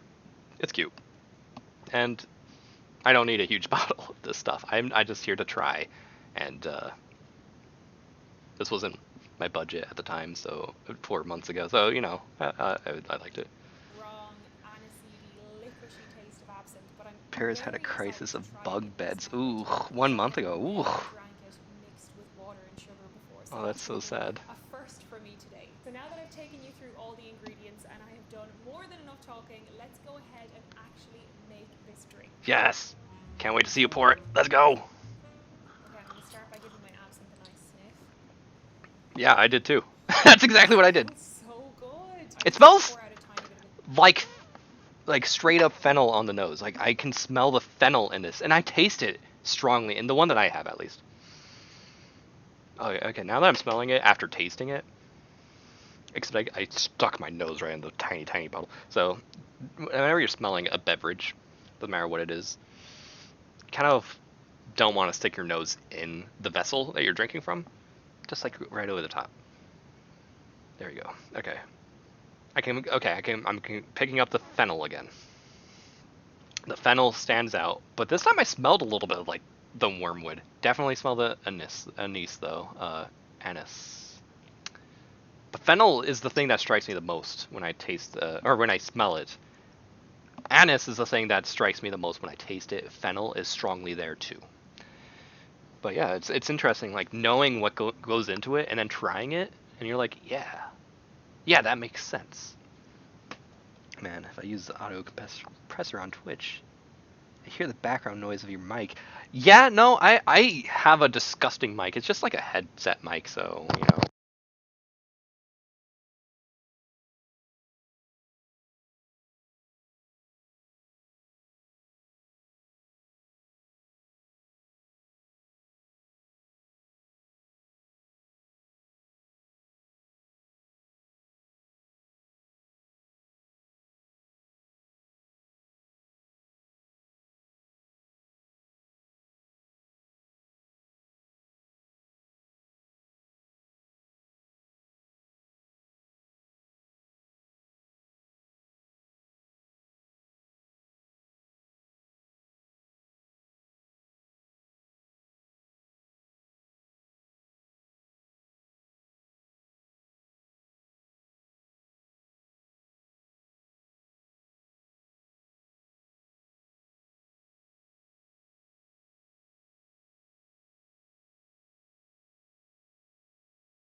and when it goes into off position, it like silences, it mutes myself through the hardware of my headset, rather than having to like go into my OBS and muting my mic right there. Now, yeah, you can see the talking right there. Instead of having to go here, oftentimes I will just flip off my mic. It's better that way. I do that, and so it makes a big clunk sound every time I have to go to the bathroom. I'm like, I'm gonna go pee really fast, and I flip it up, and I'm just fondling my mic in the process. So it's really bad. Like I don't try to not be really bad. That's me. You still shows live for me. Actually have no stream anymore? Huh. My headset has a button. Oh, you hear me? Okay, good. I'm not hearing anything anymore. LMAO. See, I should have put the crude language alert on my stream because I just said LMAO. Like I gotta watch my mouth. I gotta watch my tongue. You know, but I should get some soap. I'm drinking coffee. I'm drinking Coke. I'm drinking absinthe. I'm drinking water. I should be drinking some soap too. Not drinking, but I should definitely have some soap on my tongue. Anyway, let's finish this video. Straight, just to get a little bit of the flavor. Oh, I should have tried that, but It's like dribbling down my chin. Ugh. Stunning. The Stunning. heat off that. You don't necessarily need to have this glass to do it. You just want to fill up a certain amount. So with these glasses, there will be a chamber at the bottom, so we can pour in our absinthe. Now we go Exactly, the grab chamber. our jazzy absinthe spoon, Because where I poured rest mine it up to gently that chamber on the line. glass, and then we can pop our sugar cube on top. So apparently for the Loesch method, you want to use very cold or ice cold water, and I have had this sitting in the freezer. So this I is should have. technically meant to be I done should have by done cold a water. slow dripping method. I tried to do as slow as I could, It's one of those interesting but I fancy really things rushed that it. just drips down through the sugar cube. I don't really have one of those, so I'm just going to try and really carefully pour it and see how we get on. Oh, here we go. Okay, so we're just going to do it slowly. Yeah, And the idea I had is that the sugar starts to melt. a funny like thing where you maybe would put like oil or vinegar that had a nice little pour thing on the top, a little spout. But like this, she's kind of pouring it kind of fast, but it's coming out slow enough where it's not filling up a lot. Supposed to help with the bitterness of the drink. It's really supposed to take the edge and the bite off the absinthe flavor. Okay, so that's all my water. So now you can take your spoon, get the remnants of your sugar. But yeah, like I was kind of dripping it a little bit, but then I was pouring it at about the same speed she was, is what I was trying to say. I think with that, our absinthe drink is done. Like I said, I have never tried it in this traditional way before. I'm very, very curious to see what it tastes like. It's interesting. Let me have another sip. If there's a whole different type of flavor profile going on, we shall see. So if you will join me over on my cocktail drinking chair, let's try it. I did? Okay, I guess I'll So smell I it while have you're tasting it. my cocktail drinking chair, and I have my delicious looking absinthe concoction here. It does look kind of otherworldly. It's fascinating. Mine is a lot more milky than it has like that kind of green colloid that she's got going on. Mine's just straight up milk. It's white. That was a big sip. I do not sip like that when I'm taking these drinks. I mean, I think a lot of people would, but like I really nurse beverages and I take small sips, just not like tiny. I want to get enough where I'm actually like able to like kind of chew the drink, especially if I'm having a wine or a scotch. I like to have enough where I can like kind of move it around the whole of my mouth and really extract all of the flavors before I'm able to swallow. But I still try to keep it at a low dosage per sip. Oh, it's lovely. It's nice. It's, I wouldn't say it's like full-blown lovely, but the fennel really works so well with the anise. It could be pronounced either way, and it bothers me because I always call it star anise, but like then I see a lot of people pronouncing it anise. Anyway, I've never been like a licorice guy. My mom loves like Good and Plenty's, and I showed her salt licorice whenever Yelp sent me. I think I still have some salt licorice. As this is me being distracted, I got the salt licorice. Let's grab a salt licorice, and this is salt liquids. Dark salmiak. Okay. Come on, give me one of these. Probably like the hardest, like harder than a rock at this point because I've had it for so long and haven't finished them. I've been so bad. Gajol. Yeah, that's how I remember them. They start out really good, but the longer you chew on them, then eventually like the gross part comes into light, and you're like, oh, why am I eating a tire? It's hard to describe salt licorice. Anyway, let's listen to her while I chew in your ear. Mild. Wow. It is mild, because you do dilute it a lot. I did like a 3 parts water to 1 part absinthe, so it's not as strong as you'd expect. But then again, she tried a little bit straight. I have not tried this straight yet, so Oh. it's probably quite a It shock. really reminds me of some sort of after-dinner drink that you would have. A digestif. Also, it has that sugar going in, so that really softens the edge of that bitterness blow.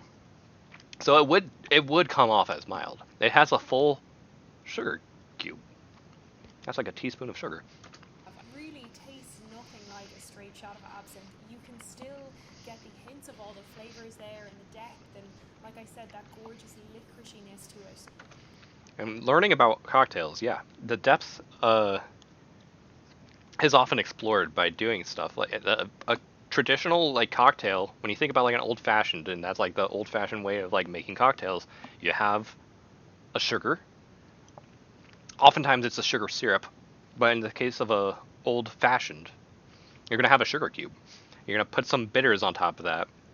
You're gonna crush it up with the blunt end of a bar spoon, and then you add in your spirit. And well, you crush it up also with like a little bit of water, so it gets a little bit of dilution in there too, but not to the degree that absinthe does. Absinthe gets a lot more water.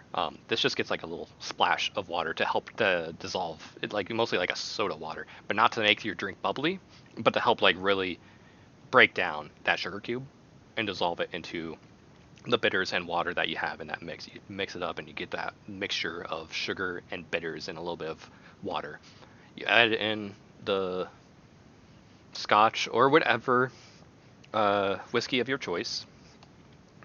Well, you put in the ice first, and then you pour that over the rocks, and you stir it so that it really gets chilled and a little bit more diluted. Not too much, but just a little bit more. And that helps you to get more depth out of your scotch or whatever whiskey you choose.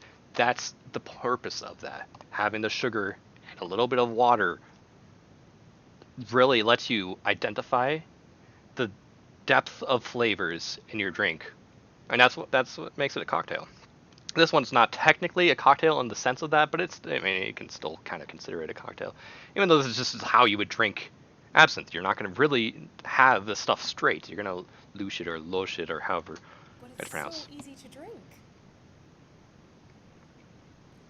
Wow. Now, don't get me wrong. I would imagine that this is deceptively potent. I would say that It can be. after a few of these, you would be well on your way. So it's now that time in the video where I get to sit back, enjoy my drink, and answer some questions from my Patreon community. So I have Okay. a question here. Well, that's enough of that video then. That's cool. I'll look more at like I'll keep this person in mind and maybe like watch more of their stuff.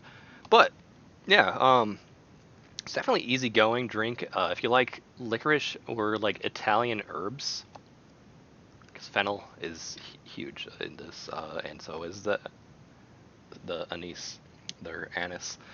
That's huge in this beverage. And if you like those things, you're good. If you don't like Malort, that's fine, because the wormwood comes out so much stronger in Malort than it does in this, at least with the St. George one that I had. Each spirit is different. So other makers might have a different ratio going on, but as long as you have those three, you did it.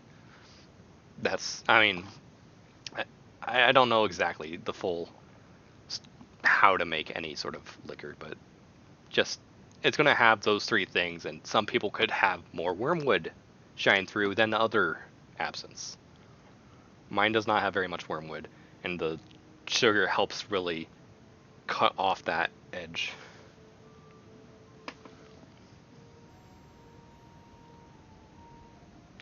Anise. Star Anise or Anise. Los Islets is a unique area in many regards, but it's probably best known for its issues. Yeah. Let me look at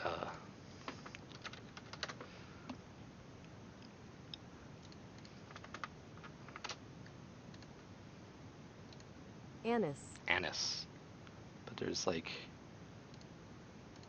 Anise. Okay, so I should say Anise because I am American, not British. Anise. Anise, yeah. Basically. Let's just get rid of this. Let me just press the backspace and get rid of that, and then you got Anise.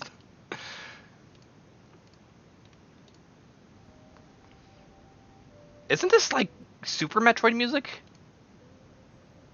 I missed that game. I played it once and I loved it.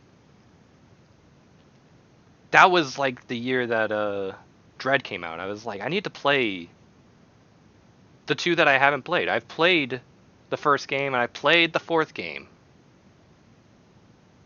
I played the remake of the first game, and that game came preloaded with the original first game, so I played both.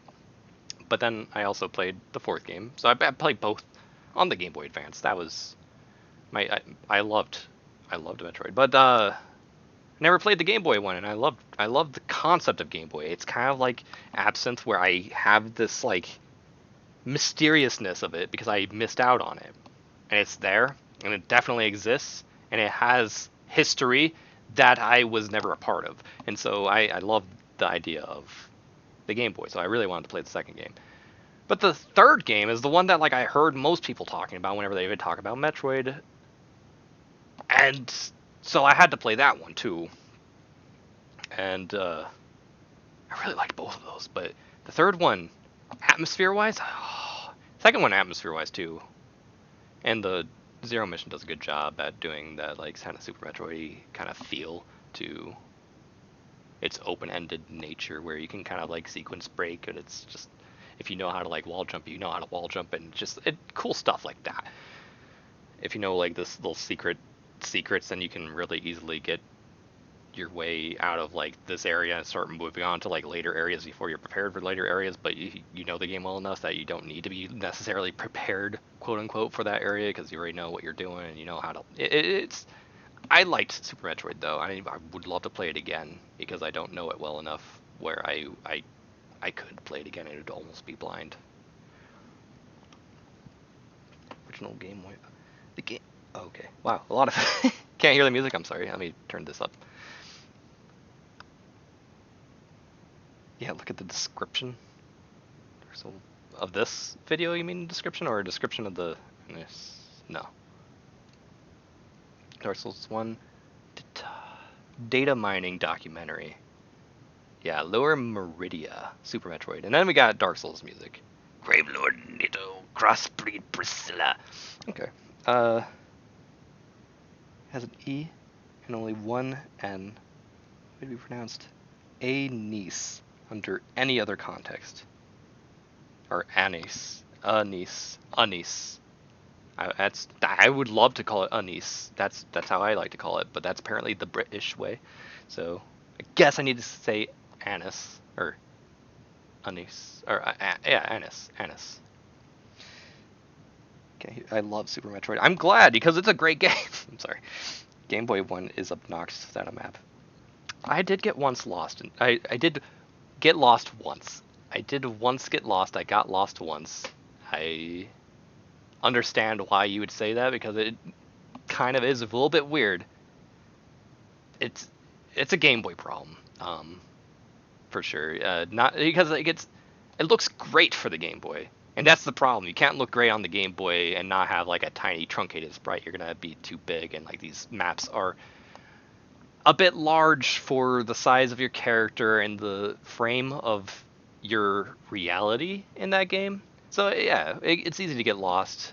There's no easy like map system that's like in the game built in that like really helps you to the degree that like later Metroids would have. It's yeah, I understand. I actually think Metroid 2 is fine because the world is absolutely not as. It's a very contained game for sure, but kind of similar to like the first game. It kind of doesn't strike you. Each area like that you start going into, it like doesn't like. It's all like an alien planet to you, but like it doesn't like hit the way that like later games, Super Metroid and beyond, like are able to like really situate themselves. I mean, like the first game does a good job, but like the second game with like its monochrome kind of display and everything is going to have a little bit more trouble making every area become like its own unique place and like give you enough landmarks to be able to find out. That's the problem with the first game. Landmarks are not like very present to a extreme degree everywhere you go. There's not like landmarks everywhere, like it's not recognizable. You kind of get lost in like the copy paste. In the second game, it doesn't feel as much copy paste, but you still feel lost even in a very contained small environment because there's just not enough uniqueness happening. And it doesn't have to be unique, and I love that it leans in fully on that because I like being lost on an alien planet. I do, but later games like really do a good job. Like Super Metroid does an immaculate job at making like an alien planet with lots of different places that all have their own like unique, like you're like, oh, I know this room. This room is unique in its own way. Every like area has like something going on for it that is memorable. The first two games don't have as much of like, oh, I'm in memorable area over here. You kind of get lost in these kind of drudgery areas, which is fine. I don't know. It's hard to describe. I don't know exactly how to describe it. Kind of understand why they went with the structure where you explore in the planet section by itself linearly. Otherwise, it would have been a nightmare with the small screen. Yeah. Maria. I just pronounced it Anise. Anise. Good. Just to spite everyone, that's a good idea. Maria, by the way, is the water part of the game where you fight weird monster shrimp. Yeah, super zoomed in. That's the thing. Like you are, like it looks great. Like your Samus sprite is awesome, and you can't do that on the Game Boy or even like the Game Boy Advance without like your character taking up too much screen space. You take up too much of the frame, and you don't take up too much of the frame in that game, but like it does get like really battles are really close in that game because you can't see that you're either gonna fight stuff off screen or have something within kissing range. Because having a big sprite just works like that in these old games, so it's what it is. There's a reason why Lost Seas list of all places had so many had so many problems. To answer that, we need to go on a journey through the wealth of cut content. Yep. Oh, I'm saying terrible words again, my foul mouth.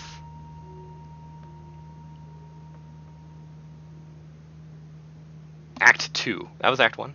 Oh, wow. Cut enemies. Oh. Oh, I would have loved to see half of these guys, or more than half of these guys. Wow. I like this guy. This guy, that guy. I like them all. What a guy. Man, too bad this place never got finished because there were some interesting egg guys at the very start that were kind of cool, but then it was just like a drudgery of like going through boss refight, but now they're just regular enemies, which is a very common thing in Romancing SaGa 2. You fight bosses on the regular because like the boss was just a strong enemy that came up early but was still beatable, and then now it's just an enemy. And I mean, other games kind of do that. Like I know Final Fantasy 3 I kind of played a little bit on my own of recent, and Final Fantasy 3 does it in the way where it's like, oh look, you're not fighting Doga and Une, you're fighting Doga's clone and Une's clone. You're not fighting Xande again, you're fighting Xande's clone. It just recolors basically. Scylla, and then there's Queen Scylla. But yeah, in this case, you're like, I'm not sure how like the health values are divided amongst like these guys as enemies or whatever, but like maybe whenever they're not a boss, they might have more health, they might have a little less health to make them like more of an enemy. But having like enemy or boss refights in this area was really kind of gross. It didn't feel good. There's also some other enemies I remember. Flame Dog, like those funny tube guys that had the big eye or something. I don't remember.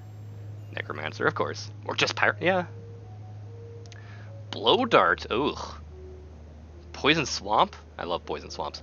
Larger resident of the Poison Swamp? Question mark. Barbarian Club. I don't know why this guy would be here. That doesn't. I mean, whatever. But like enemies can be from wherever. I don't care if it doesn't necessarily seem like it super makes sense. As long as I get used to it, it does make sense. Omushi, mosquito infested insect. Ooh.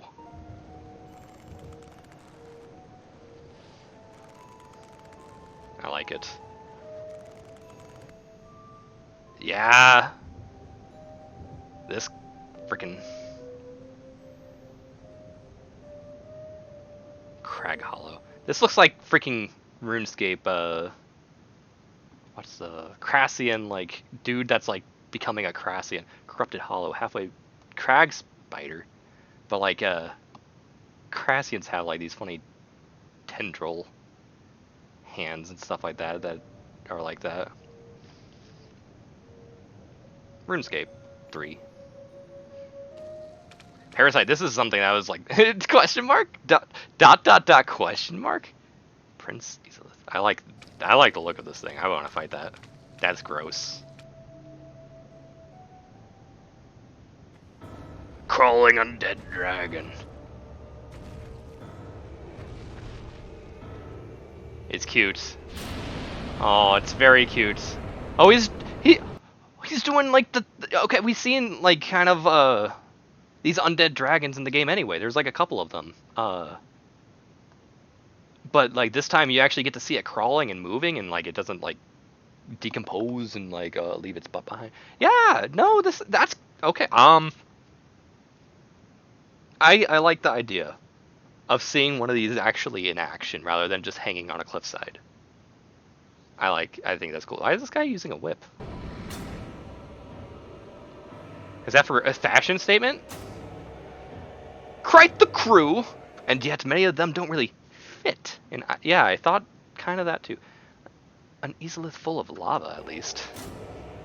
Well, I mean, I don't care about the bugs. The bugs and lava, that sounded like, I mean, creepy crawly and Isolith is what I thought. So fire and creepy crawly is your two things mixed together that I thought would make this place kind of cool. Like there's already kind of like those guys with the eggs. You kill them and like the eggs burst and there's a bunch of these bugs and it's kind of ugh.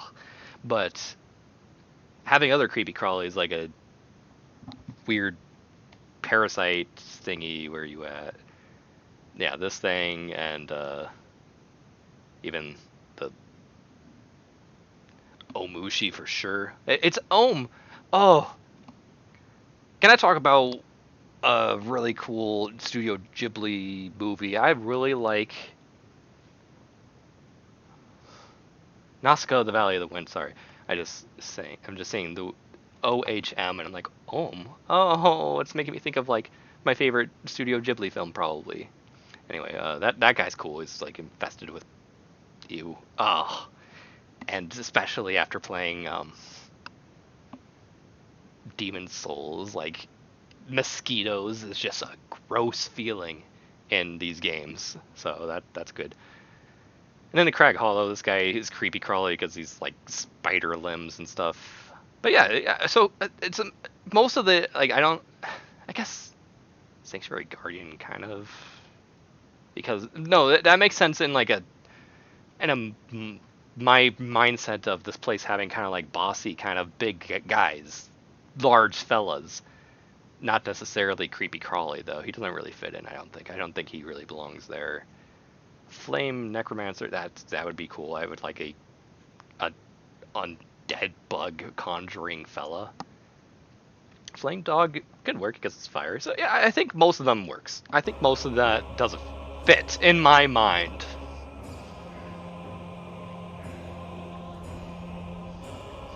Lava Fields of Isolith, Lost Isolith. There's a particular set of map models cut from the game. Plants in the middle. Oh yeah, cute. That makes sense. I like that.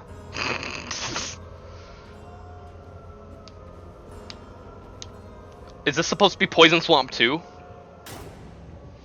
The plant's identical to the Muslim Fountain Blighttown Swamp. Tell us that Isolith was not always full of lava, it was a swamp. And I love Poison Swamps because I played Desmond Snolls. I love Desmond Snoll. And the Poison Swamp of that game is immaculate, perfect. There's just never going to be a Poison Swamp to outdo my experience of that place. I loved it. I loved it beyond words. It's always Poison Swamp. I love Poison Swamps because I played Desmond Snoll. And something I did not realize until quite a while later, the swamp was in concept art. Yeah. Swamp! I love this video because of that! Oh! Look at this, look at this! Zoom in, zoom in. Tilda, swamp tilde. Who's, you're looking at my, VTuber model? Looking at my VTuber model or something? Oh, he's not looking at anything.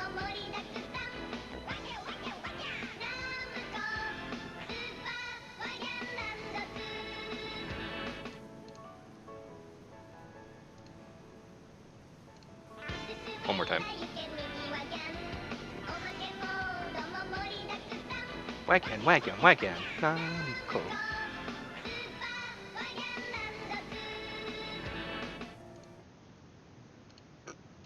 I'm playing Pokemon, as you can see. With the knowledge of this area redesign, things start falling into place. I would have loved to see this. This thing is... this thing just like edited in there. I love the way that like this thing is just like kind of like paste these these little animated fellas onto a piece of like edited. I don't know. I like this guy hanging out. Oh, there he is standing on the. Many of these out of place enemies now fit perfectly.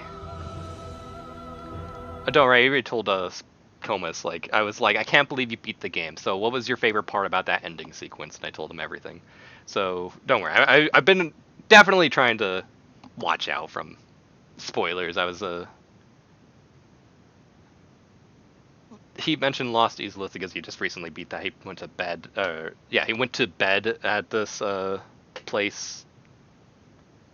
And because you told me that he did the bed already, and so I was like, oh yeah, that's right. But I forgot what Lost Isolith was just by name, and so I had to like kind of look it up, and I went to that Snoll website where the wiki was or whatever, and I'm like, oh, I should probably not be here because I don't want to show any spoilers. So I ran away very fast. Yeah, he went to bed. That's how the game works. You had to. I struggled with the Bed of Chaos because I didn't know how to go to bed. That's true. That's true. New D&D movie? It was all right. Was it all right? How have any of the D&D movies been all right? Because I know there has been D&D movies before, and D&D excites me in concept, and I want to know more all the time. But I can't imagine watching a movie. I feel like it would be better to just play it. But a movie sounds more right for how I can possibly enjoy it, because I don't have the scheduling capability or the time to do actual D&D. So watching a movie makes sense for me. I'm just not really too much of a movie buff, so I do very carefully pick what I do want to watch. Haven't seen others. Movie is accessible to normies. Okay. Well, that's good. I mean, D&D, I think it's like kind of half popular. It used to be a lot more popular, and then it didn't like ever really fall off per se, but it's not in the public eye as much as it was in like some of past decades, but it's definitely prevalent. It hasn't. Wizards of the Coast knows what they're doing. It still is very relevant, but I feel like it could use a little bit of like normie accessibility to like kind of like bring people into the interest. I think thanks for. I appreciate you. I will hydrate.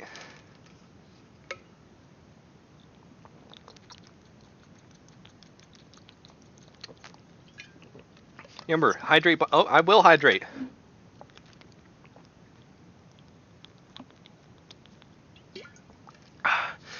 I can't.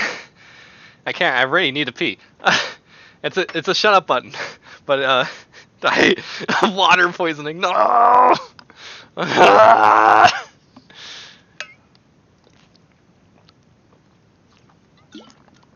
I'm gonna run out of water. I don't have a 2.5 gallon water boy anymore. Where's my 2.5 gallon?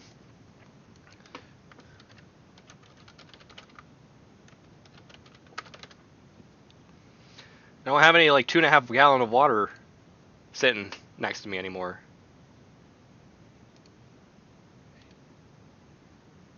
There's a good image of one of these. Something like this, or give me like not like a profile, like this spring water, for example. I don't have one of these next to me. I used to have one of these next to me. I could refill as I wanted. I'll just take another one more big gulp.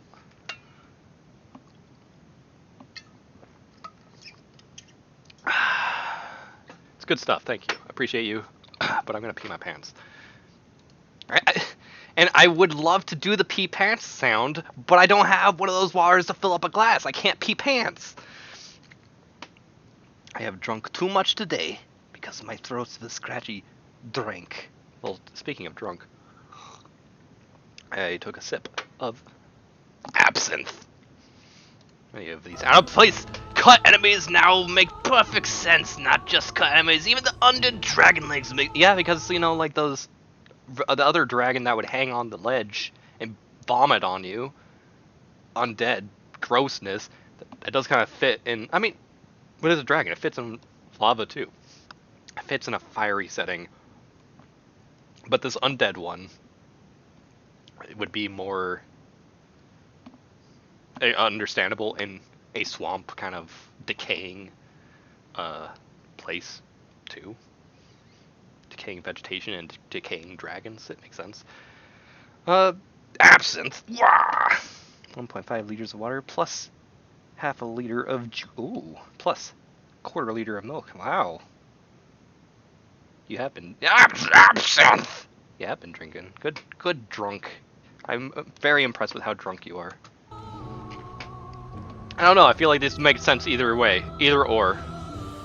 And the city itself, twisted branches look perfect. Yeah. The branches. Yeah.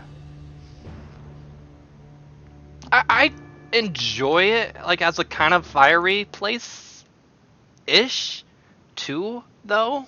I don't mind that. But you know I would love to have 2 swamps. You know. No Como Snulls. I was also looking at my file manager. Am I showing everything correctly? I am showing desktop, okay. So my file manager, I was looking at my file manager to see like what my last stream was, and I'm like, oh, I already deleted that file. I gotta be careful about doing that though. I have to make sure that like my video is uploaded on YouTube and archived properly before I delete it, otherwise I'm gonna have a SaGa situation again. But yeah, my most recent videos were my last 2, episode 14 and episode 15 of Snulls. So I have 15 episodes of Snulls. I played it 15 times. That's how long it took me to beat it. That's immense, almost. Almost. So the answer to the question, why Lost Izalith? Why did it have so many issues? Just not enough time, of course. FromSoft was not satisfied with the state of Lost Izalith during development. They did not want a swamp.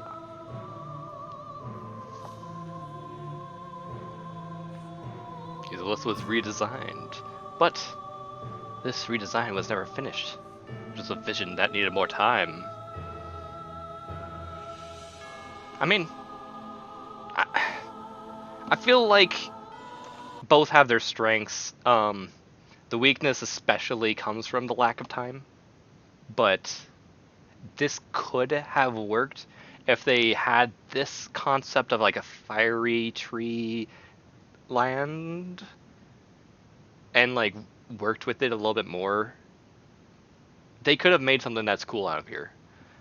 Of course, their original idea probably being a swamp means that, yeah, they probably had something cooler behind the scenes that we never got to see already going for this place before they quickly were like, oh, we already have a swamp, let's do I don't know, we need to get this game out. So I feel like either way could have worked if time was more on their side. That's the biggest issue here. That's obviously the biggest issue. More swamps equal good. Yeah, sadly. Oh no, I am blind. Oh no, I am deaf. Looks cool though. It looks cool either way, kinda. A swampimentary. The other good thing to say in this video. The video was good because you said a swampimentary. I hate that. It's very gross. And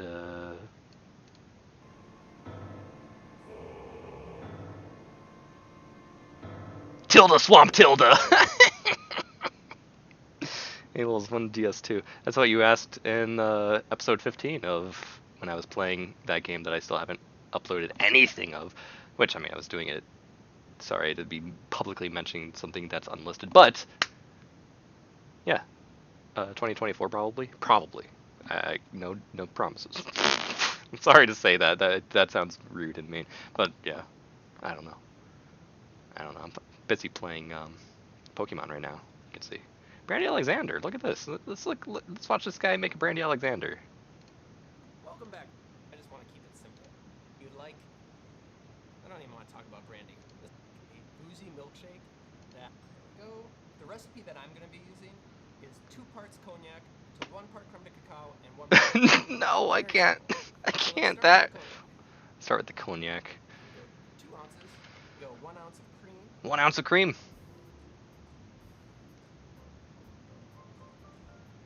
And creme. 1 ounce of creme de cacao. Yep.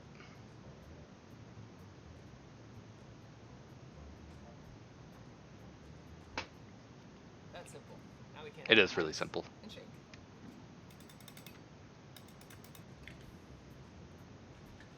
I wish I had like some big old ice like that. 10 seconds?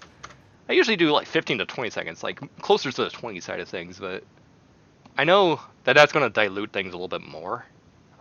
But it chills things just like, in my experience with at least my equipment, it chills things like a little bit more perfectly in my, I just like 20 seconds.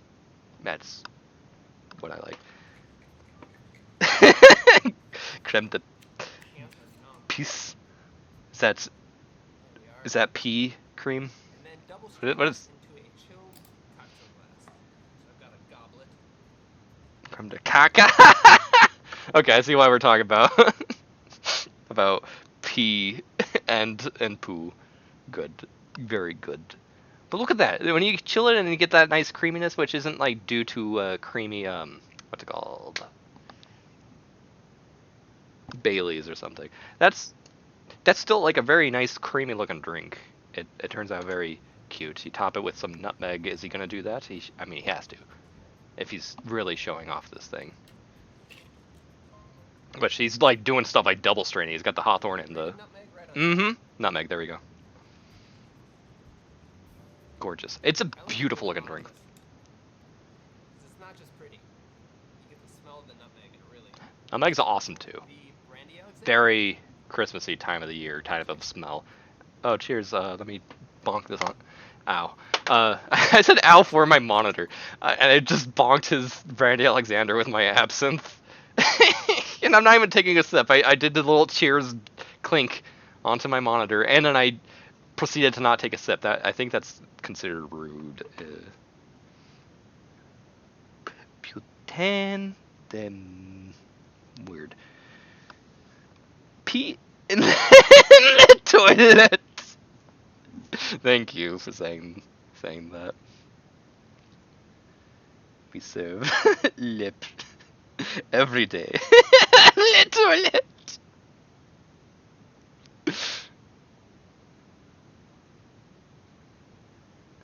Like a serving of la caca. I appreciate this. I appreciate this. This is funny.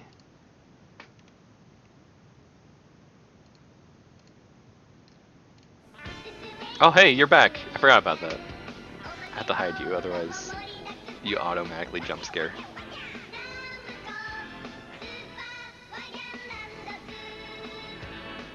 I've been recording for 3.5 minutes, so I gotta at least have my sandwich.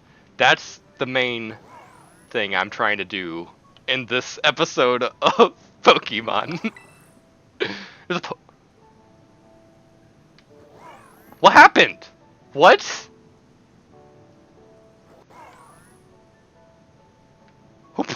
Who Easter egged me? Oh right, Pokemon.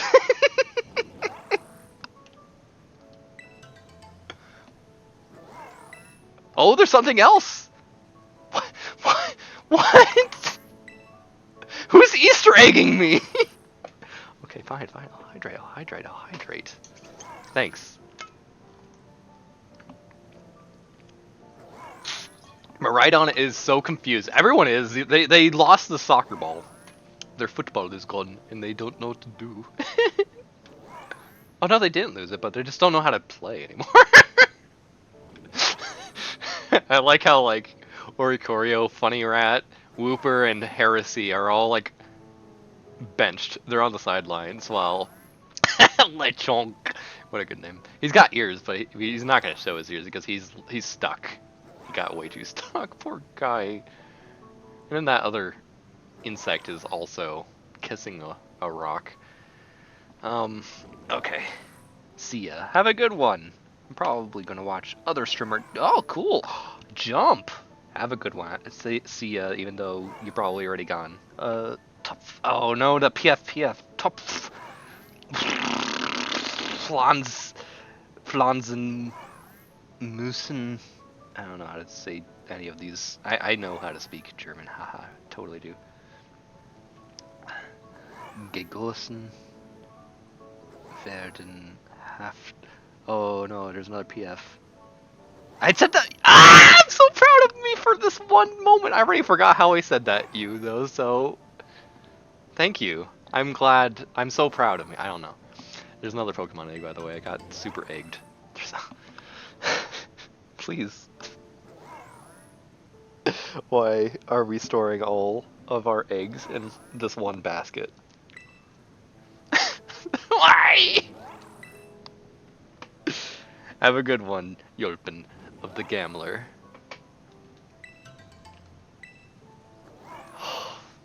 We're free from the egg.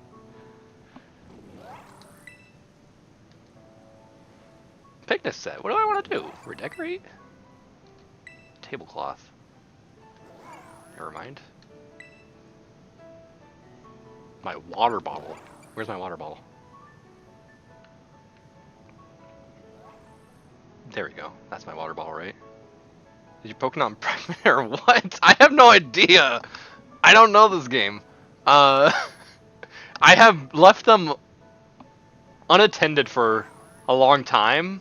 I don't know if... I'm pretty sure I just got pranked. Like, some kid just saw that I was, like, dissociating in Absinthe Land for, like, 3 hours and was like, ah, this sounds like a great time to prank this dweebish man. Dweebert. His name is Dweebert. There's a text box in front of his face, but look at he's a dweeb. My water bottle.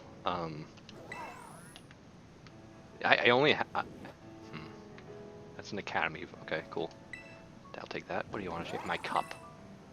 I have the Academy cup. Everything is Academy. Because I got forced into this rich school, and everything is given to me. That's my life in this game so far. Like, I haven't had a chance to live on my own, and I just finally got some freedom, and then I started watching Absinthe and Lost Easelith. I don't know what's happening. Good game. Or, good name. Okay. I was about to be like, I don't know if you can say it's a good game yet. We haven't seen anything. Good name. Sorry, I'm just so used to saying good game because that's what gamers say. I hate gamers, though. I'm sorry. Yes, his name is Dweebert, and I do agree that that's a good name. I'm very proud of it. Oh, he vanished. He disintegrated. I tried to make him as much of a dweeb as possible. I blame, I think it was Zumor showed up whenever I first started playing this game, and he was saying something about dweebs, and I was like, I could make a dweeb. Now that you say the word dweeb, I'm going to make a dweeb. Okay, how does this work? There's a plate. How to make sandwiches. Try whipping up a delicious sandwich by piling your favorite ingredients up on sliced bread. What is this music? Oh gosh. If you're picnicking with friends, you can take part in sandwich prep together as well. What you need to make sandwiches. The sandwich ingredients and sandwich picks you need to put together a great sandwich can be bought at various shops around town, or found in towns and cities. Stock up on your favorite ingredients and picks and see what you can create. I don't think I haven't never used a pick in making a sandwich, but I appreciate it every time I go to like out to eat and like there's a sandwich with a nice pick, and even like a burger sandwich, you know, like just having that nice pick in there, really, I like it. Well, I will leave you with your Pokemon endeavors. Have a good one. We'll go back to video game land. Enjoy. Have a good one. I'm also probably going to leave very soon because I have things to do at 4:30, so, and I have to pee very badly. I'm going to hydrate again. Even though no one hydrated me, I will do it because I'm getting close to the end of this bottle because I've been super hydrated. I'm going to have to find like a makeshift lid for my absinthe and my coffee. And my Coke. I hate how much I have beverage-wise here. I like drinks. I have water, Coke, coffee, and absinthe. What a dumb man I am. Recipe mode, ingredients are selected for you. All you have to do is skillfully arrange them on the bread to make the sandwich in this recipe. Not this recipe. But if you drop an ingredient, but don't get everything the recipe calls for, you may end up making something different.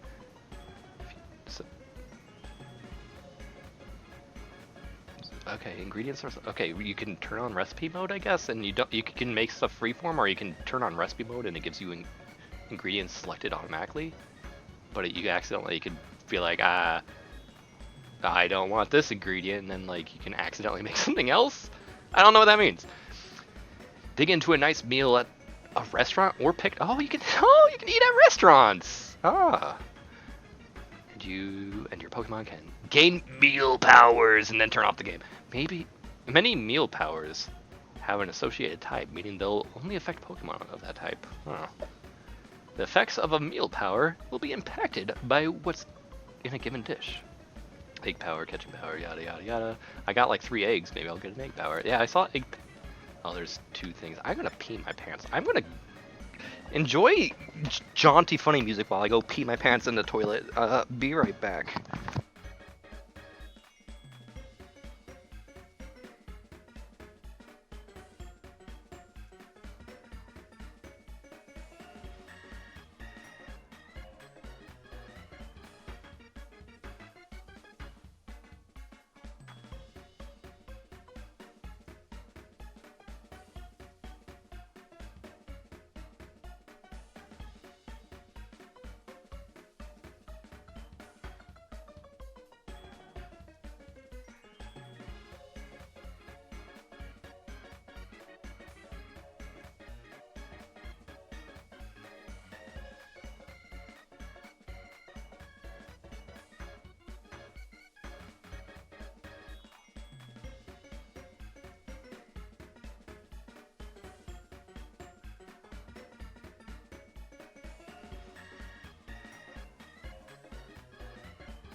Hello. I am freshly hand washed. Now I have like 2 sandwiches I can make. I can make sandwich 1 or sandwich 20. There's a jam sandwich and a ham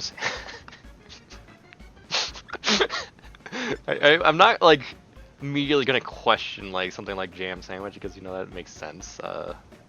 I've had like peanut butter sandwiches and I've had peanut butter and jelly sandwiches. I've never had a just jelly sandwich. But yeah, jam sandwich like of course makes sense. But as soon as like ham sandwich is like right next to it, I'm just like, oh, oh. I like our rhyming happening here. Jam and ham. Here's cheese sandwich, of course. Good at ingredients, both salt and pepper as well as like Kraft. That looks like a tub of cottage cheese. Is that like a ricotta? Are you trying to put a ricotta with your non-ricotta cheese? Like, what is that? Oh no, that's mayonnaise, isn't it? Ew. We got butter and like ham or cucumbers and lemonade. Is that like honey? Pickle? No, oh, pickles. That's not cucumber. That's pickle. And what is that then? Is that like a oil probably, right?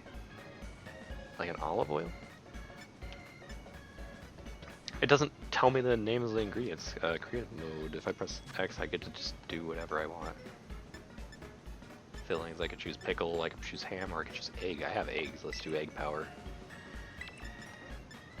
Egg. Ham and egg. Yeah. Next. And then I can do condiments.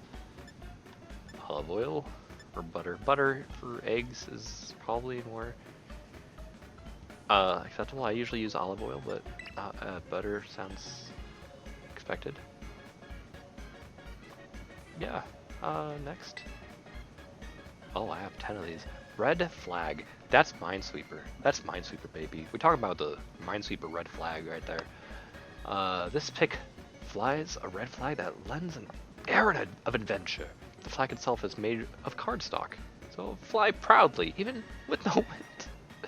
Yeah, I was about to like fly. Like I was thinking like waving in the wind, but no, it's saying that's cardstock, so it holds up. It's not gonna like dangle down like a less fancy, less thick paper.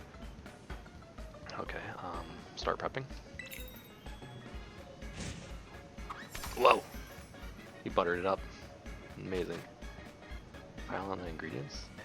I have 10 minutes to do this.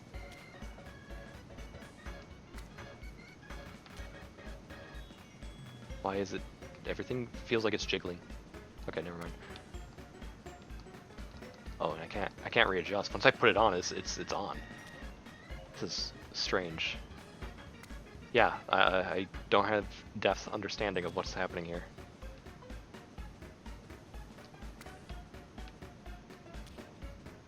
I didn't realize how big these eggs were gonna be.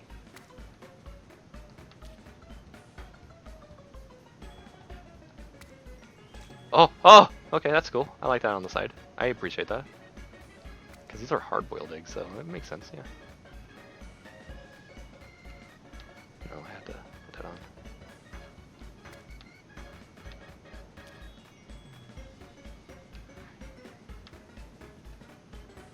Yeah, okay, sure. Put it on the bread. Oh, yeah. Oh, man. Slice bread.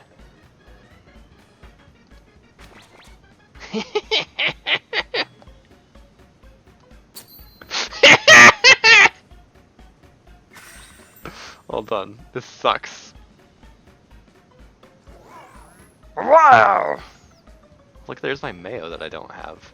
And my cream? There's, like, is that mint? What type of, or is that just like parsley? Like a, not a curly parsley. Can I look at some of the other stuff? Is that basil? That's not basil, of course, but, what type of herb is what I'm trying to say? I was wondering. I see that whooper slightly in shot, walking away.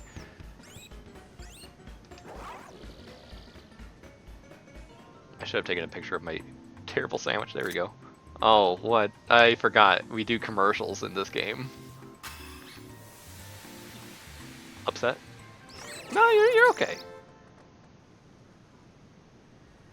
A tasty Dweebird original.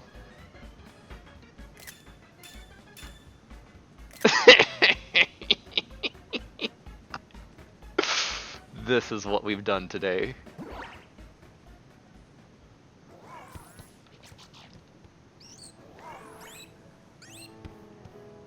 They're playing some of that football again.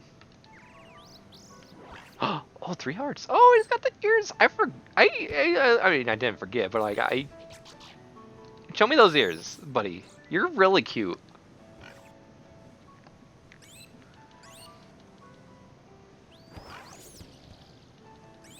This guy's great. I'm glad that there's like a Twitch global emote. It's not gonna do it anymore. Nice job, Oricorio. That was awesome. I mean, I would expect you to be on the sidelines being like a cheerleader, but like you're doing a good job playing the game too. Oh wow, watch out! Sorry, Heresy, I was distracted by a little bit of a soccer ball. Oh! Like stabbed me right there. Careful. Or you stick your face. Why do you hit that with your face like that? Good. Yeah! You hit the Heresy! How you doing? 1 heart. I can't wait till you have like the 3 hearts. You're very. I love this. I love Oricorios so much. Good bird. What the heck is this thing? I don't remember what this thing is called. Which means, oh, you have 3 hearts. You and Rat Thing are probably, and Heresy are probably leaving the party in due time. I don't know. Hide guide. Pack up and go. Call. Oh yeah, I can specifically put Maridon in timeout, or keep him out with the rest of everyone else. Whoa, nice throw. Oh, I thought I was aiming for that Whooper over there. Whooper I also go. Yeah, I feel like most of my team will be replaced. Oh, I forgot. Whistle gets excitement. Oh, watch out. Oh, you did the ears! Eee!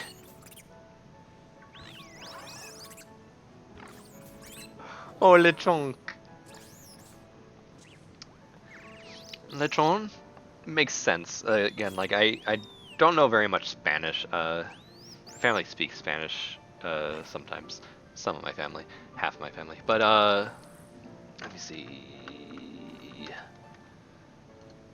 I had it somewhere, I think. Let me look really fast. I think, did I have it out? Yeah, I have this. Yeah, Papachon. I have this in my cabinet, so like, you know, it's the pavo and lechon seasoning. It's an adobo seasoning. We love adobo in this household. But we usually have not Make America Great Again adobo, but we have, I don't know if I should be saying that on the stream. But we have like the Goya adobo. That's the one we often love. That's like a Puerto Rican classic right there. But Papachon, we do have this in our cabinets. It's good for turkey. It's good for pork. I don't think we use it like hardly ever, but you know, it's got that funny. This is very much of an adobo. It belongs on our shelves for sure. But yeah, lechon, lechon. What a good name, lechonk. What a good name. Oh wait. Let's get my screen back up so I can see what I'm doing before I pack up. Oh, some of them were sleeping. Oh, that's adorable. And Lechonk is just like watching them sleep.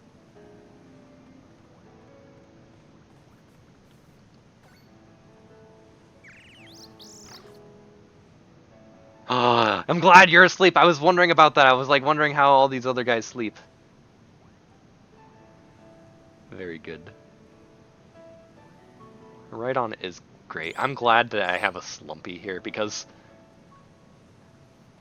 I already have like Oricorio, and Lechonk is really rising up in the ranks for me, but I'm glad that like you're guaranteed to have like this good fella. I like Miraidon a whole lot.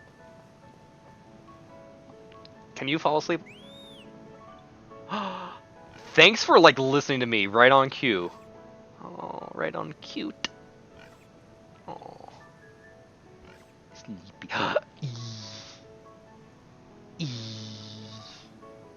Oh, look at Lechonk. Lechonk. Oh, I love the sleepy party. I don't know why Whooper is like. Oh, no, there you go. Now everyone's asleep now. Okay. Sleepy party.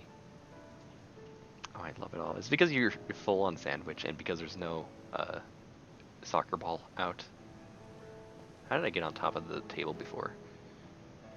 Was it the power of the soccer ball that helped me get up there?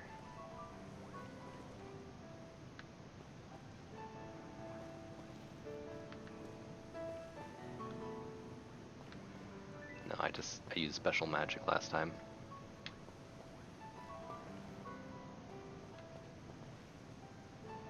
What happens when I try to wake him up with...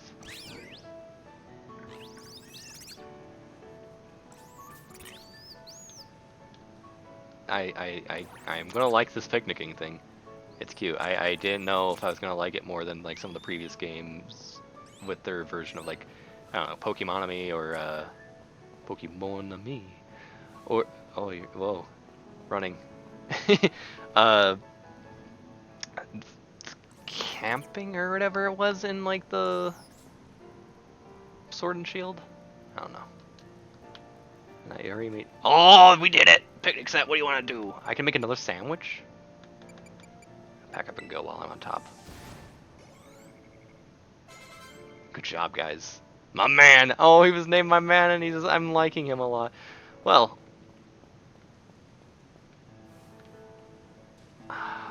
It's ready for 08. I need to go. I really do. So let me grab some Pokeballs. Can I grab that, please? Thank you.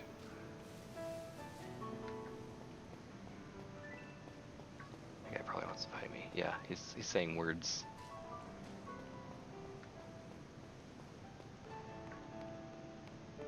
Surely I'll be lost if I end the game around this area.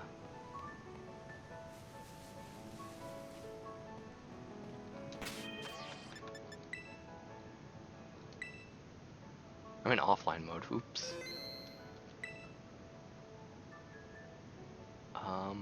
Yeah. Oh, I can press connect to the internet that way.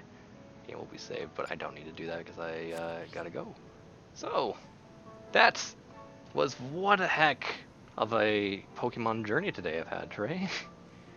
Right? Didn't mean to try that. I wanted to save again. So that'll be it for today. Thanks for watching, folks, and I mean, this is the stream that follows the one that I was saying, like, yo, final stream is my next stream, this is penultimate stream, but like, no, like, I was wanting to do a more appropriate send-off or big hiatus. And like, I'm gonna call it big hiatus because like, I as much as I want to call it like final stream, streaming is my hobby. It's what I want to do in my free time whenever I get a chance. Like, it makes me happy beyond words. So I would love to be doing this a lot more often, but I cannot do this in my current everything right now. So I do want to put it on hiatus for a bit so that I can figure out my life and then one day return to this whenever this is like an ancient way of content online, when no one streams anymore because everyone else is in the metaverse. No, no, but like I'm trying to like think of like what's the thing to succeed.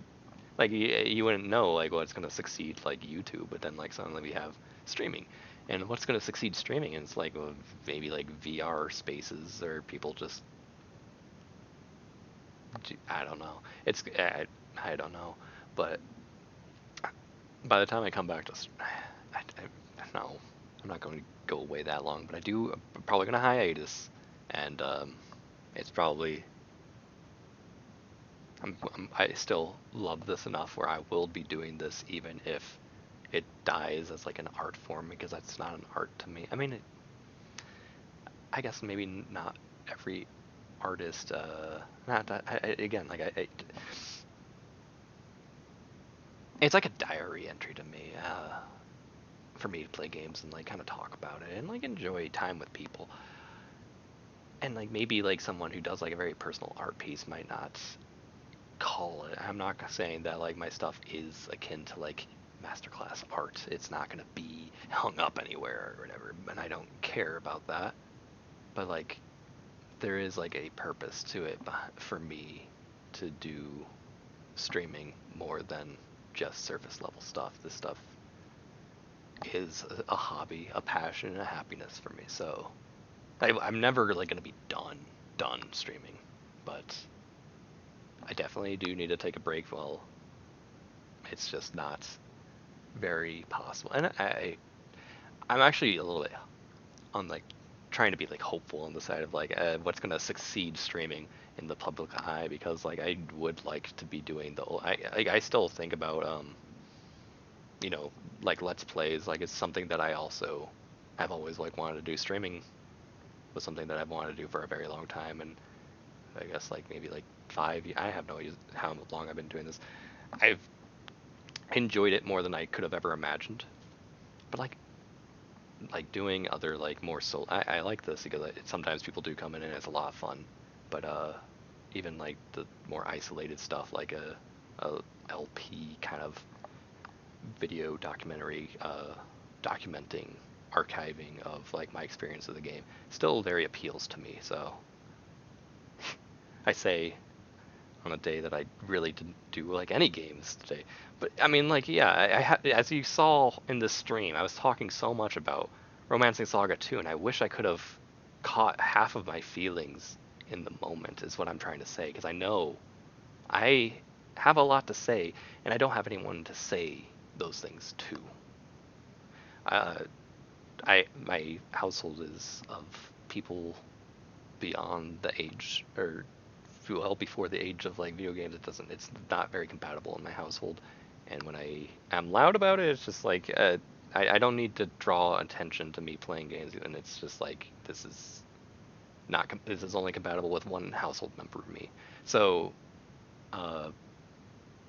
it's just great to have streams even if no one's there, just to like gush about stuff that I really like, which games. I do really like that. A lot of people say they like games or say that they're gamers, and they kind of don't like games. I feel. Not to the degree that I do, at least.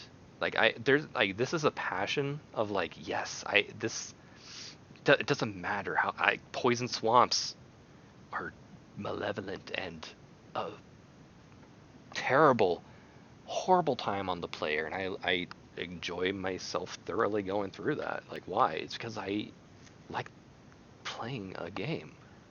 And I mean, like,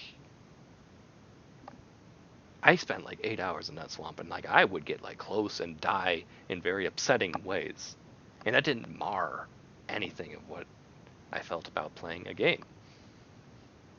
And that's what I mean when I say I really like games. Why? I don't know. I'll be playing games and I'll do silly things instead of like focusing on the game sometimes, but like that's still me enjoying the game and just enjoying playing with a funny something on the screen and a controller in hand. It's just what I love.